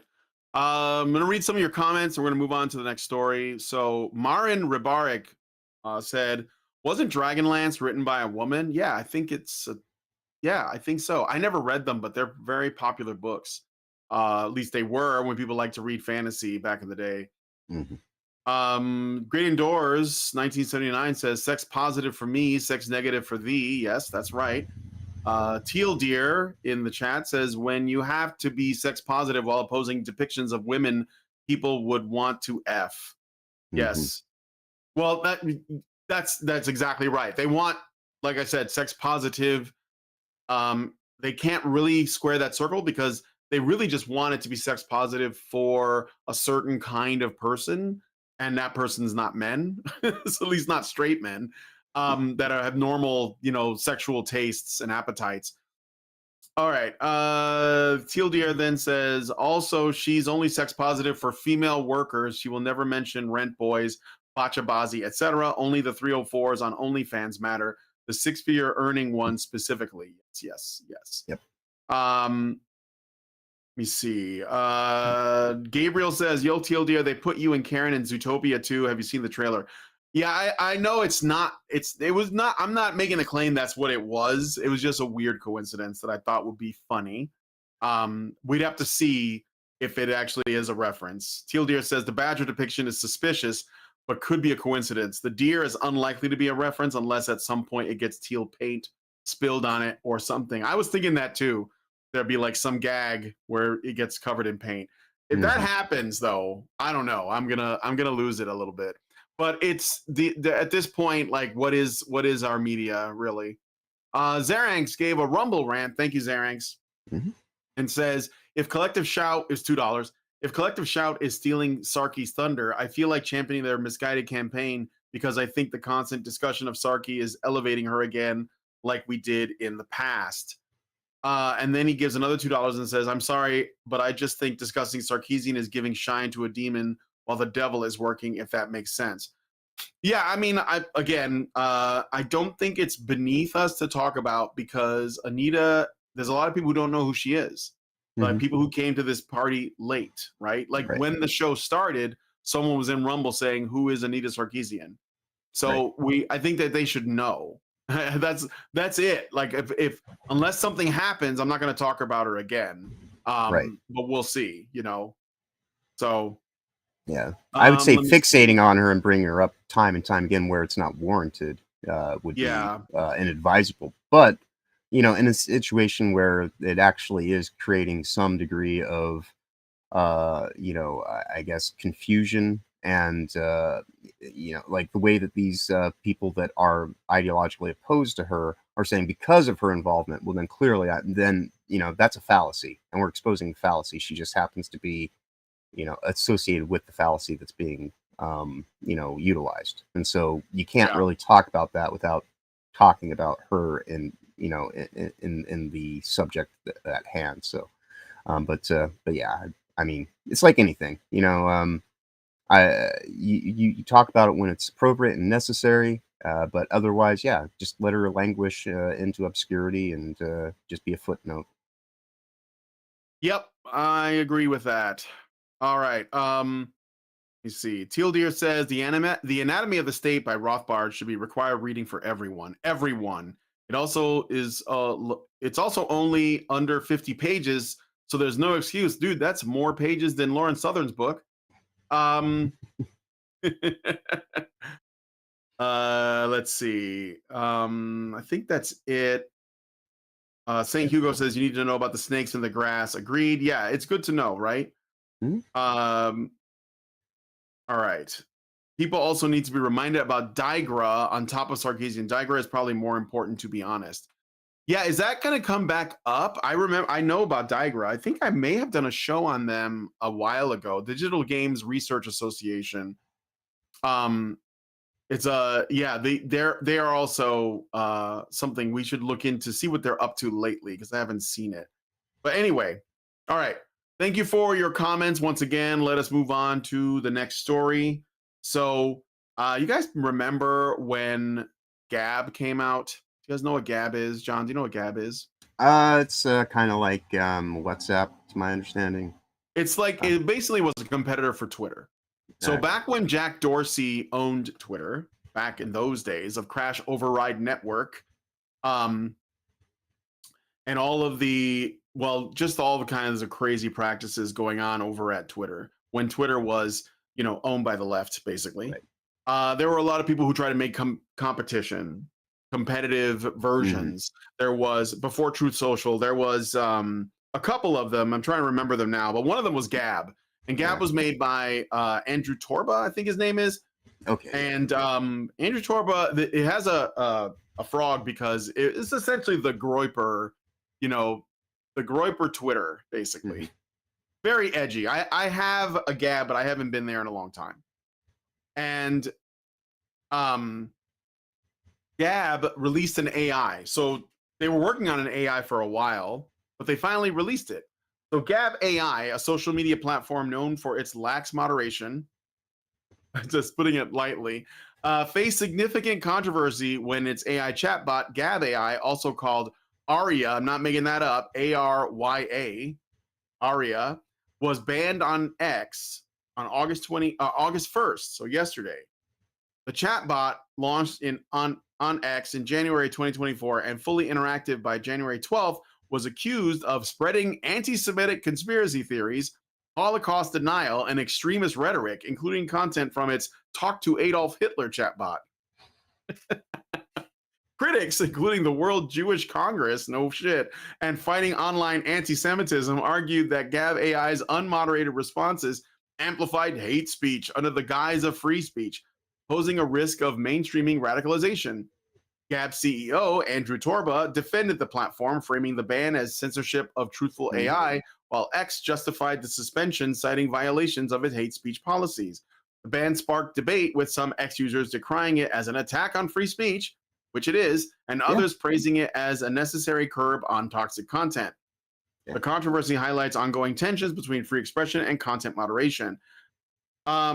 So what do you guys think? I mean, so like literally Grok was this, like just Yeah. like a couple weeks ago. Grok 3.0 or And whatever. Elmo.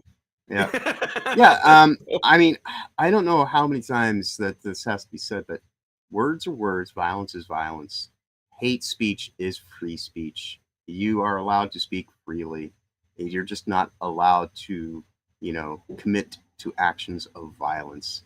You can, this whole rub to try to get through concepts of stochastic terrorism and things that can be actionable on you based on things that you had said because someone, whatever anybody's motivations are, those are their intentions. Whatever kind of things that they perceive as their motivational forces, it's still ultimately their agency that they aren't able to actually take accountability for their own actions. And trying to say that, if you go and you say something that is distasteful or outright rude and repugnant, somehow you're committing an act of hate speech.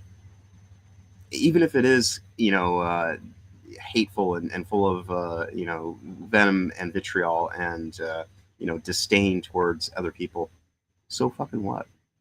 People are assholes. That's the way life is. You have to be brave in the face of adversity. To sit here and say that, because I can't handle this, we need to tamp it down and shut it out and make it. Again, I've said this before. Human nature is brutish. It is the furthest thing from civility. And all these people that think that we could somehow turn humanity into this civil social utopia are beyond being up their own ass and around the corner with their naivety and delusion. It's just that's not how nature is. Nature is survival of the fittest, and if you're going to go and try to pollinate your weakness into other people, to turn weakness into a strength, then you're actually undermining humanity beyond the societal level. I have hope for humanity, but I lack faith in society.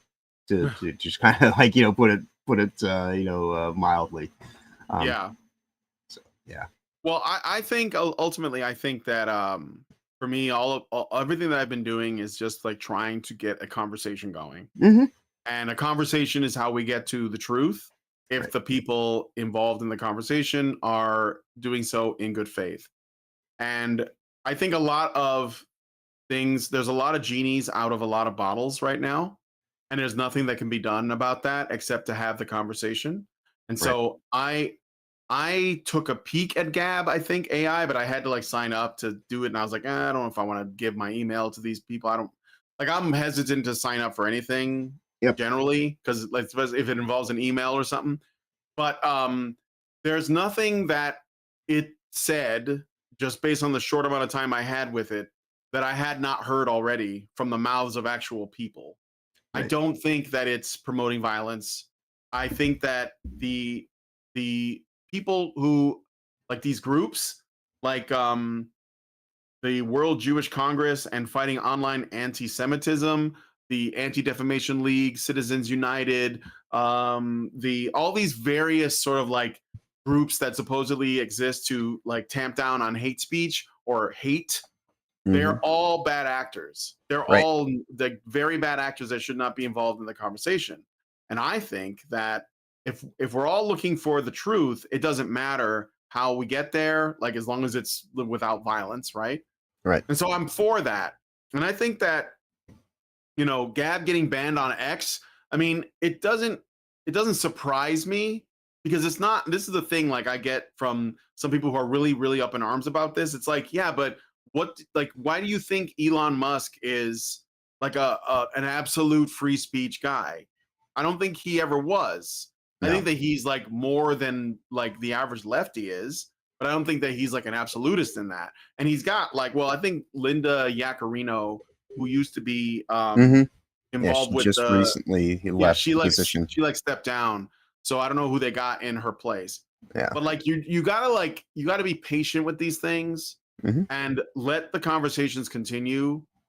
And Right. I think Everyone has it'll their blind spots too, and I think yeah, that, like you have to I mean, there's no way that anybody can ever be altruistically, nothing but good. That in and of itself is a yeah. fallacy. So yeah, like, Elon Musk, better than some alternatives, but Well, here and doesn't here's mean the that thing I too. I Like trust him implicitly. Gab AI is accused of um anti-Semitic conspiracy theories. But it Mhm. doesn't like we don't get into the specifics of what those are. Because like there's a guy who has a podcast called Martyr Made. His name is Cooper. It was David Cooper. I know his name is Cooper. Okay, and his series is purely historical, Right. not not at all like it's not opinions. It's not based in some kind of belief. If you listen to them, and they're very long, so they're like you really have to sit down for these. He goes into at least from his research all of the history in various parts of the world, particularly the Middle East, but not only England, everything, but like post Napoleonic Wars Right. and everything that was happening. Because like when you go to school and you learn your history, you learn a certain kind of history, right? Right. Like as an American, I learn American history, so I don't know what Canadian history is.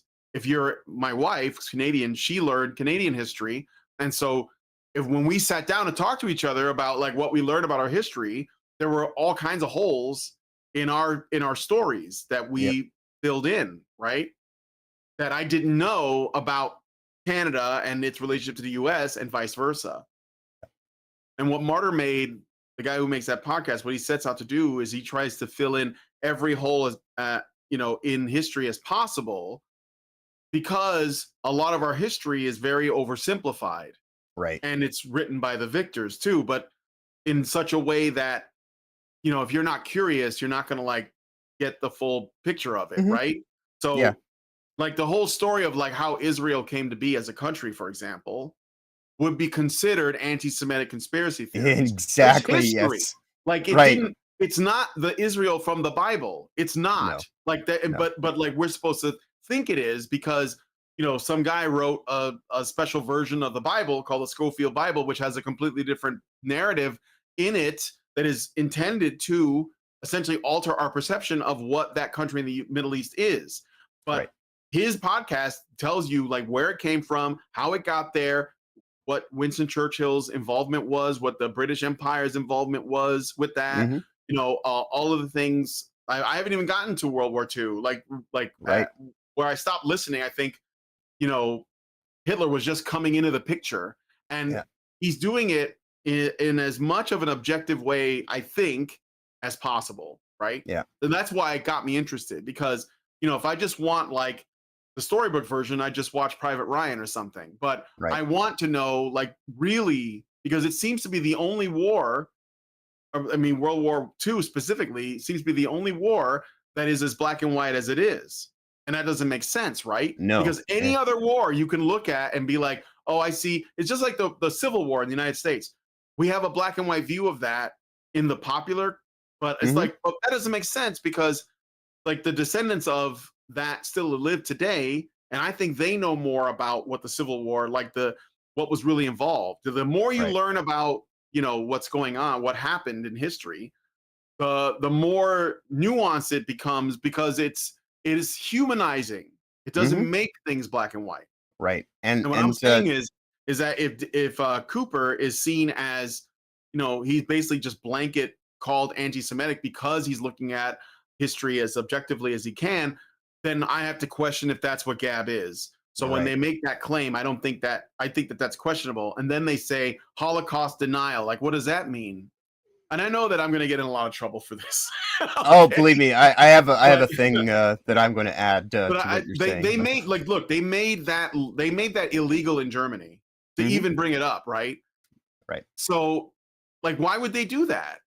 Like, why would they do that if it wasn't to control the German people, so they can't even like talk about it?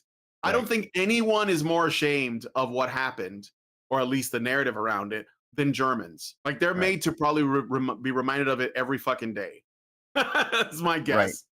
So, yeah, and when you talk about, when you start to kind of get into the history of World War II, I know, the fairy tale storybook version is that Jewish people were the victims of the Holocaust. But that's some Jewish people. There were also some Jewish people who were the perpetrators of the Holocaust, which now I've just really just stepped over the third rail. No, you're right. But that is when you white. Exactly. And that's the thing, is like when you go and actually start talking about that aspect, because that is the formation of Israel as we know it. It was people that were willing to do terrible things to their brothers and sisters, and if they are willing to do that at such a cost, what do you think that they would do to the rest of us? And that's like, and that's part of the reason why they don't want you to ever actually look into these things, because then it starts to get you to kind of say, what is all this, anti-Semitism really about, other than just a way to deflect from the people that have, in many ways, tried to use emotional tinted kind of thought process control to prevent you from actually being able to look into the context and actually discern something and actually kind of know more, and so that it can actually be avoided. And I mean, I mean, saying that in and of itself is enough to just get between what you and I have said, now we're the enemies of the ADL, which I probably was beforehand, but that's perfectly fine. Yeah, I mean, I know I'm on a list, but I was gonna say one thing that I think that is really interesting and funny about this is that this whole thing started because like where I'm at now sort of started because I was accused of being misogynistic. Like that was one of the first allegations against me, right? When I started doing this work with HBR. And at first I was trying to figure out ways to like prove that I wasn't, because I was blue pilled and normal, like a normie blue pilled guy. And I was like, well, no, I don't hate women, And after a while I started to realize, oh wait, they call you this no matter what you do. Yeah. And then I thought, wait, they're using this to control my behavior. They're trying to use this as a way to shut me up. And that was something that I realized pretty early on. And over time, I said, you know what? All of these allegations do that, like getting called a racist, getting called a Nazi, getting called a fascist, getting called sexist, getting called homophobic. So I just started to realize that none of those terms actually exist. Like, they're not real. And what I mean is, the only thing that really matters is behavior. So, like, for example, a black man goes drives a truck through a Christmas parade, and he's interviewed when they catch him, and he says, I wanted to kill white people. Mhm. And some people say, well, that's a racist hate crime. But I think that the most important part of this is not that he said he wanted to kill white people. The most important part of this is that he drove a truck into a crowd and killed a bunch of people. Right. So the action is what matters, because the motives for it don't matter. Like, because well, the problem is that when you make the motivations for something matter that much, like, oh, he just hated X or whatever, then that motive becomes more important than the act. Yeah. Like, it basically Pre-crime. becomes a bigger problem. And then you start controlling people because you want to prevent the actions. You start going after the motivations or whatever the stated motivations are. And you also take away from people who maybe they're just psycho and they just want to kill people. And they're not they're not being picky about who they do it to. They're just mad they had a bad day, whatever, and they take it out on people. Like Elliot Rodger, who, they say, oh, he was a misogynist and all this, but he killed more dudes than women. He killed Mhm. like 3 dudes and then himself, and he killed like 1 woman. So it was like he may have said he didn't like women, but his actions show he killed, like, he was a misanthrope. If anything, he just hated Mhm. people. Right. And that was probably because of his abusive stepmother, actually, and his absent father. So it prevents us from actually like understanding like why, like what it is that actually is harm. And it is a method of control. And the same groups that were so big on using that language, that kind of like, these concepts of like bigotry to control people, are now having it directed at them, and they're crying anti-Semitism. But they're the same people. Like, it's coming from academia. Who runs that? It comes from our media. That's where it comes from. And now they're like, wait, but now you're actually doing hate. No. It's the same concept. None of this is real. There's just behavior, and I'm judging that. It's just good and evil. It's right and wrong. That's all. There's no racism. There's no sexism. There's no homophobia. There's no transphobia. Yeah. That's not real. You could have like, crazy prejudices. That's not illegal. People are allowed to have them. We do that all the time. Everyone prejudges. Everyone discriminates. Mm-hmm. Everyone does all the It's time. human nature. It is. Like, how do you live if you don't do that? So when you realize the thing that I think is funny about this is that people are, I hope, because I do think that there's like Wignats out there, like white nationalist types that are like, they're trying to do the opposite of this in a way that they think they're going to win. And I'm like, no, you're clueless and stupid, because like there's nobody who's been more demoralized about their own identity than white people. So it's not going to happen. But ultimately, if you stay focused on the behavior and you ignore the allegations of bigotry, you'll get to the truth much faster. And I think that these groups know that, and they're losing their grip on that kind of control, that post World War II mythological consensus that was upheld by the boomers and carried on into like today. And now we're seeing it all unravel, and it's just losing power. And fortunately, I think that a lot of us are like pretty like fine with that. I know I am. I'm fine with this, because I'd rather operate in a world that's just truth, and I don't give a shit about like what you look like or whatever. Like, that's not important to me, right? So anyway, that's it. I just wanted to say that. Yeah, no, we need to look at things for in the holistic aspect, warts and all, everything like that. These things that are overly produced to be sleek and just shiny and shave off any of the rough edges and try to hide all the actual context so that they can get you to go along with the content of excuse me, of their supposed ideology, their virtue signaling. Those people are perpetrating just as heinous acts as the things that they sit here and say that they're in opposition to. Because I mean, just look at the state of reality currently. What's happening? You have like, some pretty terrible things that are happening. I've time and time again I say I don't really support Palestine or Israel. I think that that whole thing is an utter debacle. And the less that we had to be involved with it would be to the better, and they can sort out their own issue. Because just trying to sit here and take some kind of standpoint based on what's allowed to be looked at as evidence and this and that. It's part of the reason why we are losing control in this country, Yeah. in and of Oh, for itself. And sure. so, Like the lobby has to go. The right. lobby has to go. And I think that more, like I said, the conversation's happening Mhm. everywhere. Gab AI is probably like it's like a small fish by comparison, you know, and it's okay. Like there's more antipathy towards the state of Israel now than there has been in a long time, and I think it's justified because Yep. the information is out there, and that's what I'm saying. Like these like calls of allegations of anti-Semitism to basically like allow a government to just bomb civilians and like shell the Right. shit out of people that are starving like that's not going to fly because I don't give a shit about the allegations. I care about the behavior, and the Right. behavior is abhorrent, and that's it. So Right. like that, and that's what any like person with common sense will just do. Yeah. Unfortunately, there's still a lot of people that like will freak out about that. Right. But that's because they're still in that feminine mindset of like people's feelings.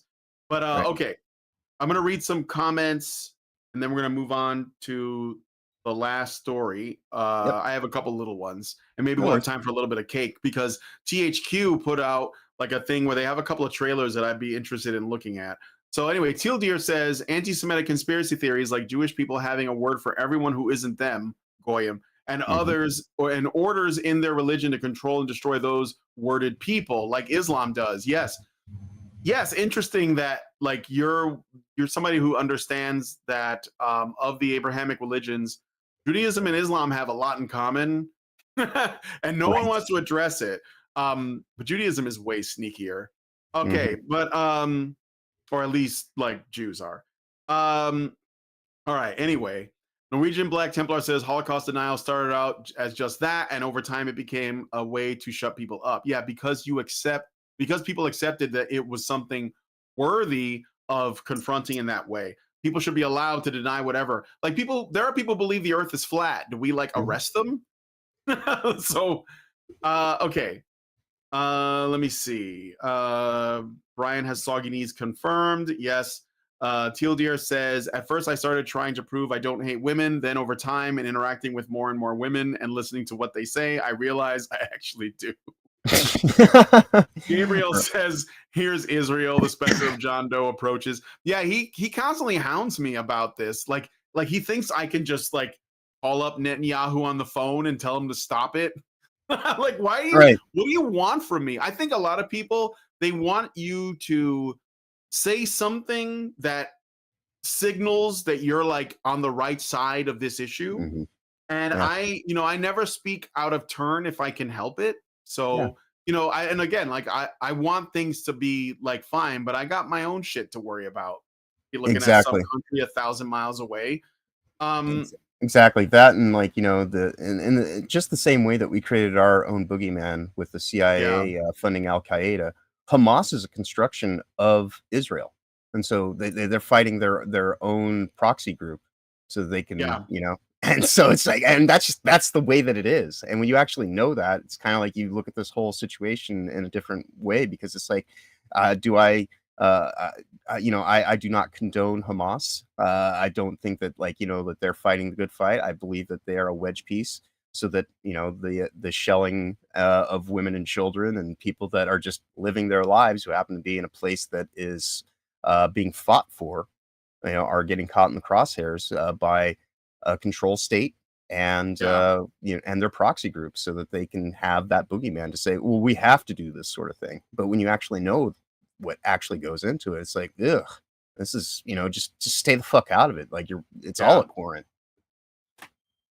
All right. Master Goa gives us $5 super chat. Thank you. And says, we forgave Germany for WW2, but we never forgave our WW2 ally Russia for doing the most to defeat them. Ukraine is black and white, but we must save Azov. Yeah. Well, I think we may have fought the wrong enemy in World War II. I don't know. Because like the communists, the Bolsheviks are way worse than the Nazis, in my opinion. Only because we allowed them to get worse. Hmm. Danny Silver says Gab was fun a decade ago, but within 2 years completely devolved into trash rage bait. I haven't been on there. Dean Domino says, oy vey, Brian. Oy vey indeed. And Saint shout out to Hugo says Dan. Germany made sure to guilt trip every later generation the way that has gone global the last few years. Absolutely. And Master Goa gives us $2 and says Israel forgets that God will punish them as he has. Well, yeah. Okay. Thank you for that. What was that, John? Oh, I was just saying shout out to Dan. That's he's my friend. Oh, yeah. Yeah. Thank you, Dan. Appreciate the comments. Okay, so what did let me look at and see if what I mentioned in my description, because I don't want to I only have enough time for like one more story, so I want to make sure it is the one. Let's look at the THQ announcements. I was going to mention that there's a rumor that so now that Stephen Colbert's show is going away, that there's a rumor that he might be starting a new show with Rachel Maddow. Let's hope that happens, because they're going to call it Double Vision.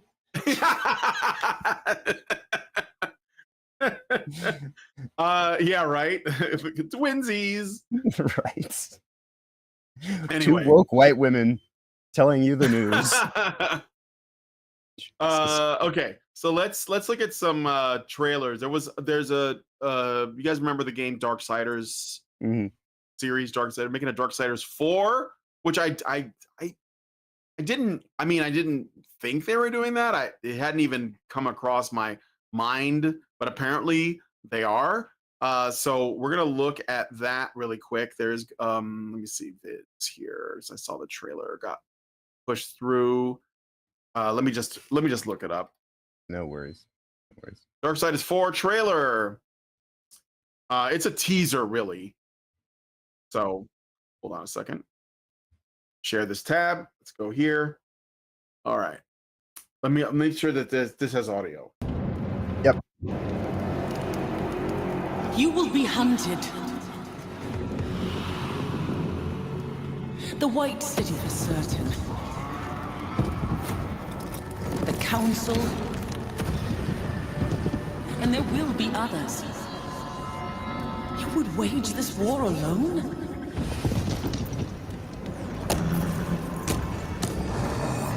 No. Not alone.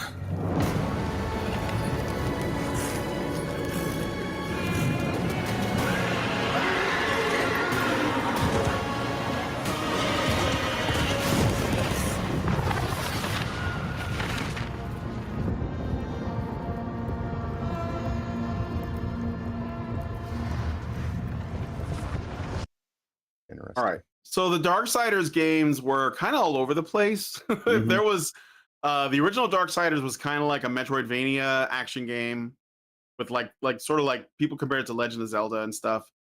The second one, Darksiders 2, where you played Death, had like RPG and loot elements in it. I thought that it was, I don't know, I didn't like that as much.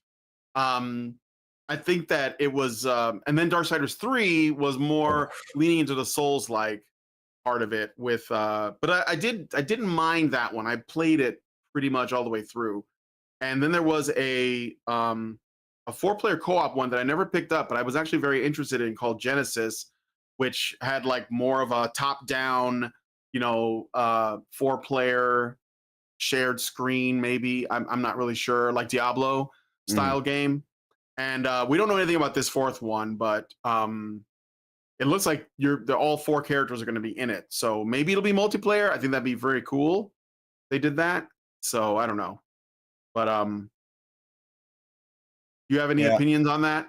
I believe I own Darksiders 1 and 2 in my There was a big Steam sale, library, a THQ sale when they were shutting down. But I can't say that I've really ever played all that much into them. The third game, when it came out, it's too colorful for me. So like, a game called Darksiders, it seemed like it was kind of like a saccharine version of it. And so Which one? Darksiders 3, the one where you're like the chick. The color palette, with the chick with the whip sword thing. Right. The artist, it just seemed a little too kind of DI friendly kind of design. So I never really even looked into that one beyond the initial kind of glance.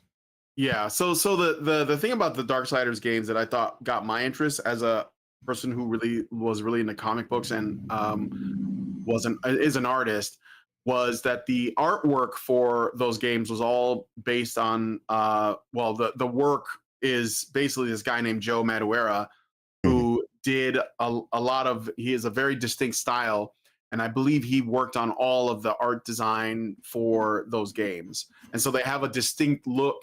It's kind of like how you just remember the game Kingdom of Amalur, Awakening?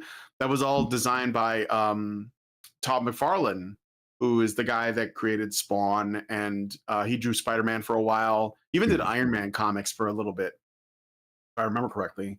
Or Hulk comic. They were Hulk comics, not Iron Man. And yeah, so like this is Joe Mad's work. So here's one that you might find interesting. So this was a twin stick ARPG and shooter. Oh, okay. Thank you for telling me that. St. Hugo says to avoid inbreeding that would require more like 100 couples that take care of their family trees really well. Oh, I think you're responding to somebody else. I'm like, what? All right. So this is called Spy Drops. Tell me what this reminds you of. Okay.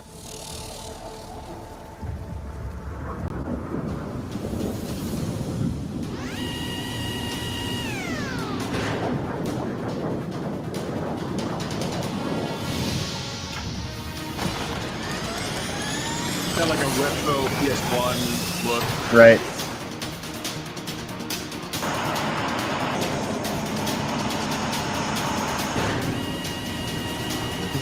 Just kind of getting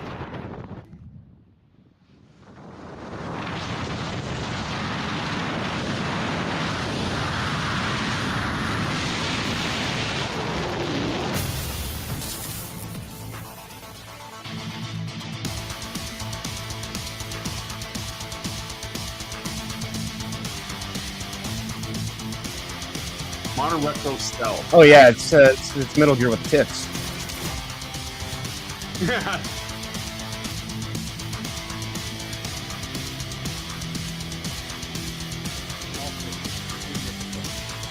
What was that? Oh, I was saying, reminds me of Metal Gear with boobs. Yeah. Yeah.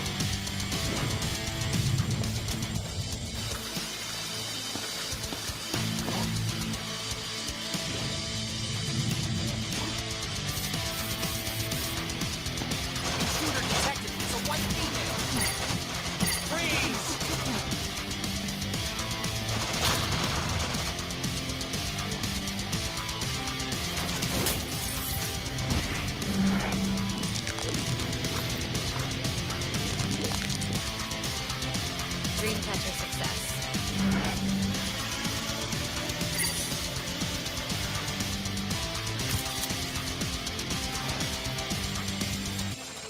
I can spy. I guess I have like a versus mode or something.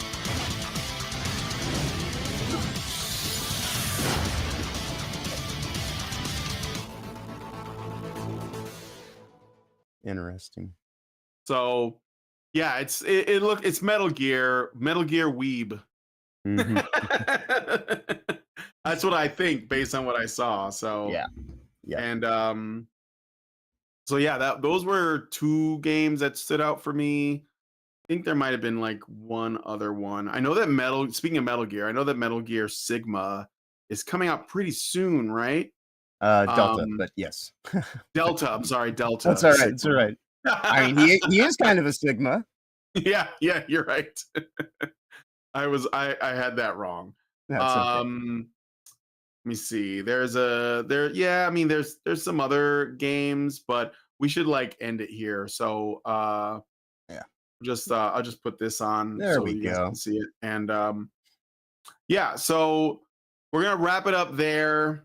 And I guess that'll be it for the show. So where are you gonna be at, John? What do you got going on this week? Let's see. Tonight I might be doing more Red Dwarf watch parties. I don't know, like people haven't really been showing up the last couple weeks, so I'm gonna talk to Will about it and be like, I'll go hang out there in a room for an hour, but I'd much rather just be being left to my own devices to play Death Stranding 2, which I'm going to be doing immediately after this. But throughout the week, you can see me on Will the Fans' channel tomorrow morning at 9 a.m. Eastern, 6 a.m. Pacific. And I'm there throughout the week. on Sundays, Tuesdays, and Thursdays. Tomorrow specifically is our Time in Red Dwarf in Space episode, where we'll be talking about where we're at. We're going through the series from the beginning. We're now just in the second season. Of course, I'm more often than not with Toasty on her channel, 6 p.m. Eastern, 3 p.m. Pacific. We are together on Sundays, Tuesdays, Thursdays, and Fridays. And of course, then I'm here with you on the weekends at the same time. And I think we're getting really close to our 1-year anniversary. So I don't know if we're going to do like a game stream for that or what the plan's going to be.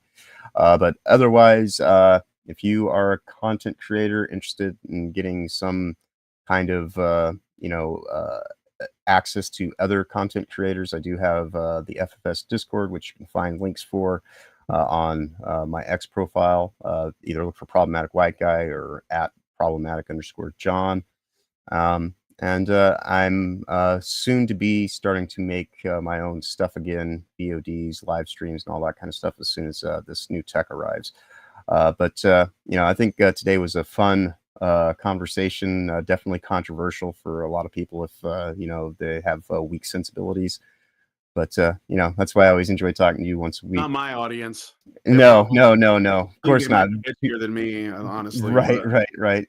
But yeah, no, I enjoy the conversations we have. The audience is always awesome that joins in with us. But with that said, though, safe travels ahead. Y'all have a wonderful weekend going forward. Of course, be awesome as always. All right. Well, you guys know we're going to be doing more White Boy Summer in the month of August. I got definitely more plans. I got because of the new setup, I finally got it to where I can run Cyberpunk without like it turning into a slideshow. So I will be playing more of that, and I'm having a good time with it. So be on the lookout for that and other things that I have planned. Thank you guys so much for coming on the show. If you guys like this video, please hit like, subscribe if you're not already subscribed. Hit the bell for notifications, leave us a comment, let us know what you guys think about what we discussed on the show today. And please, please, please share this video because sharing is caring. Thank you guys so much for coming on today's episode of The Week in Culture. And we'll talk to you guys in the next one. Long live Vivian. With the glass ceiling broken, all the oppressed groups shall prosper, especially the most oppressed group of all, gamers. I want people in the industry to be a little bit louder about people being mean to other people. And maybe say it's not a good thing. Yeah. Maybe say we don't want you around if you're going to be a cunt. Yeah. And hateful. And that the games industry is diverse naturally. Not because anyone's making them be diverse. Because the world is diverse, you stupid motherfucker. Yeah! And if you have a problem with that, come fight me. Physically. Bitch. Has anyone taken you up on that yet? No, because they're all pussies. Yep. Down here, salt is a way of life.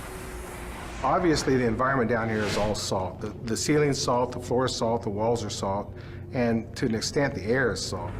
And you breathe that in, and you can constantly taste the salt.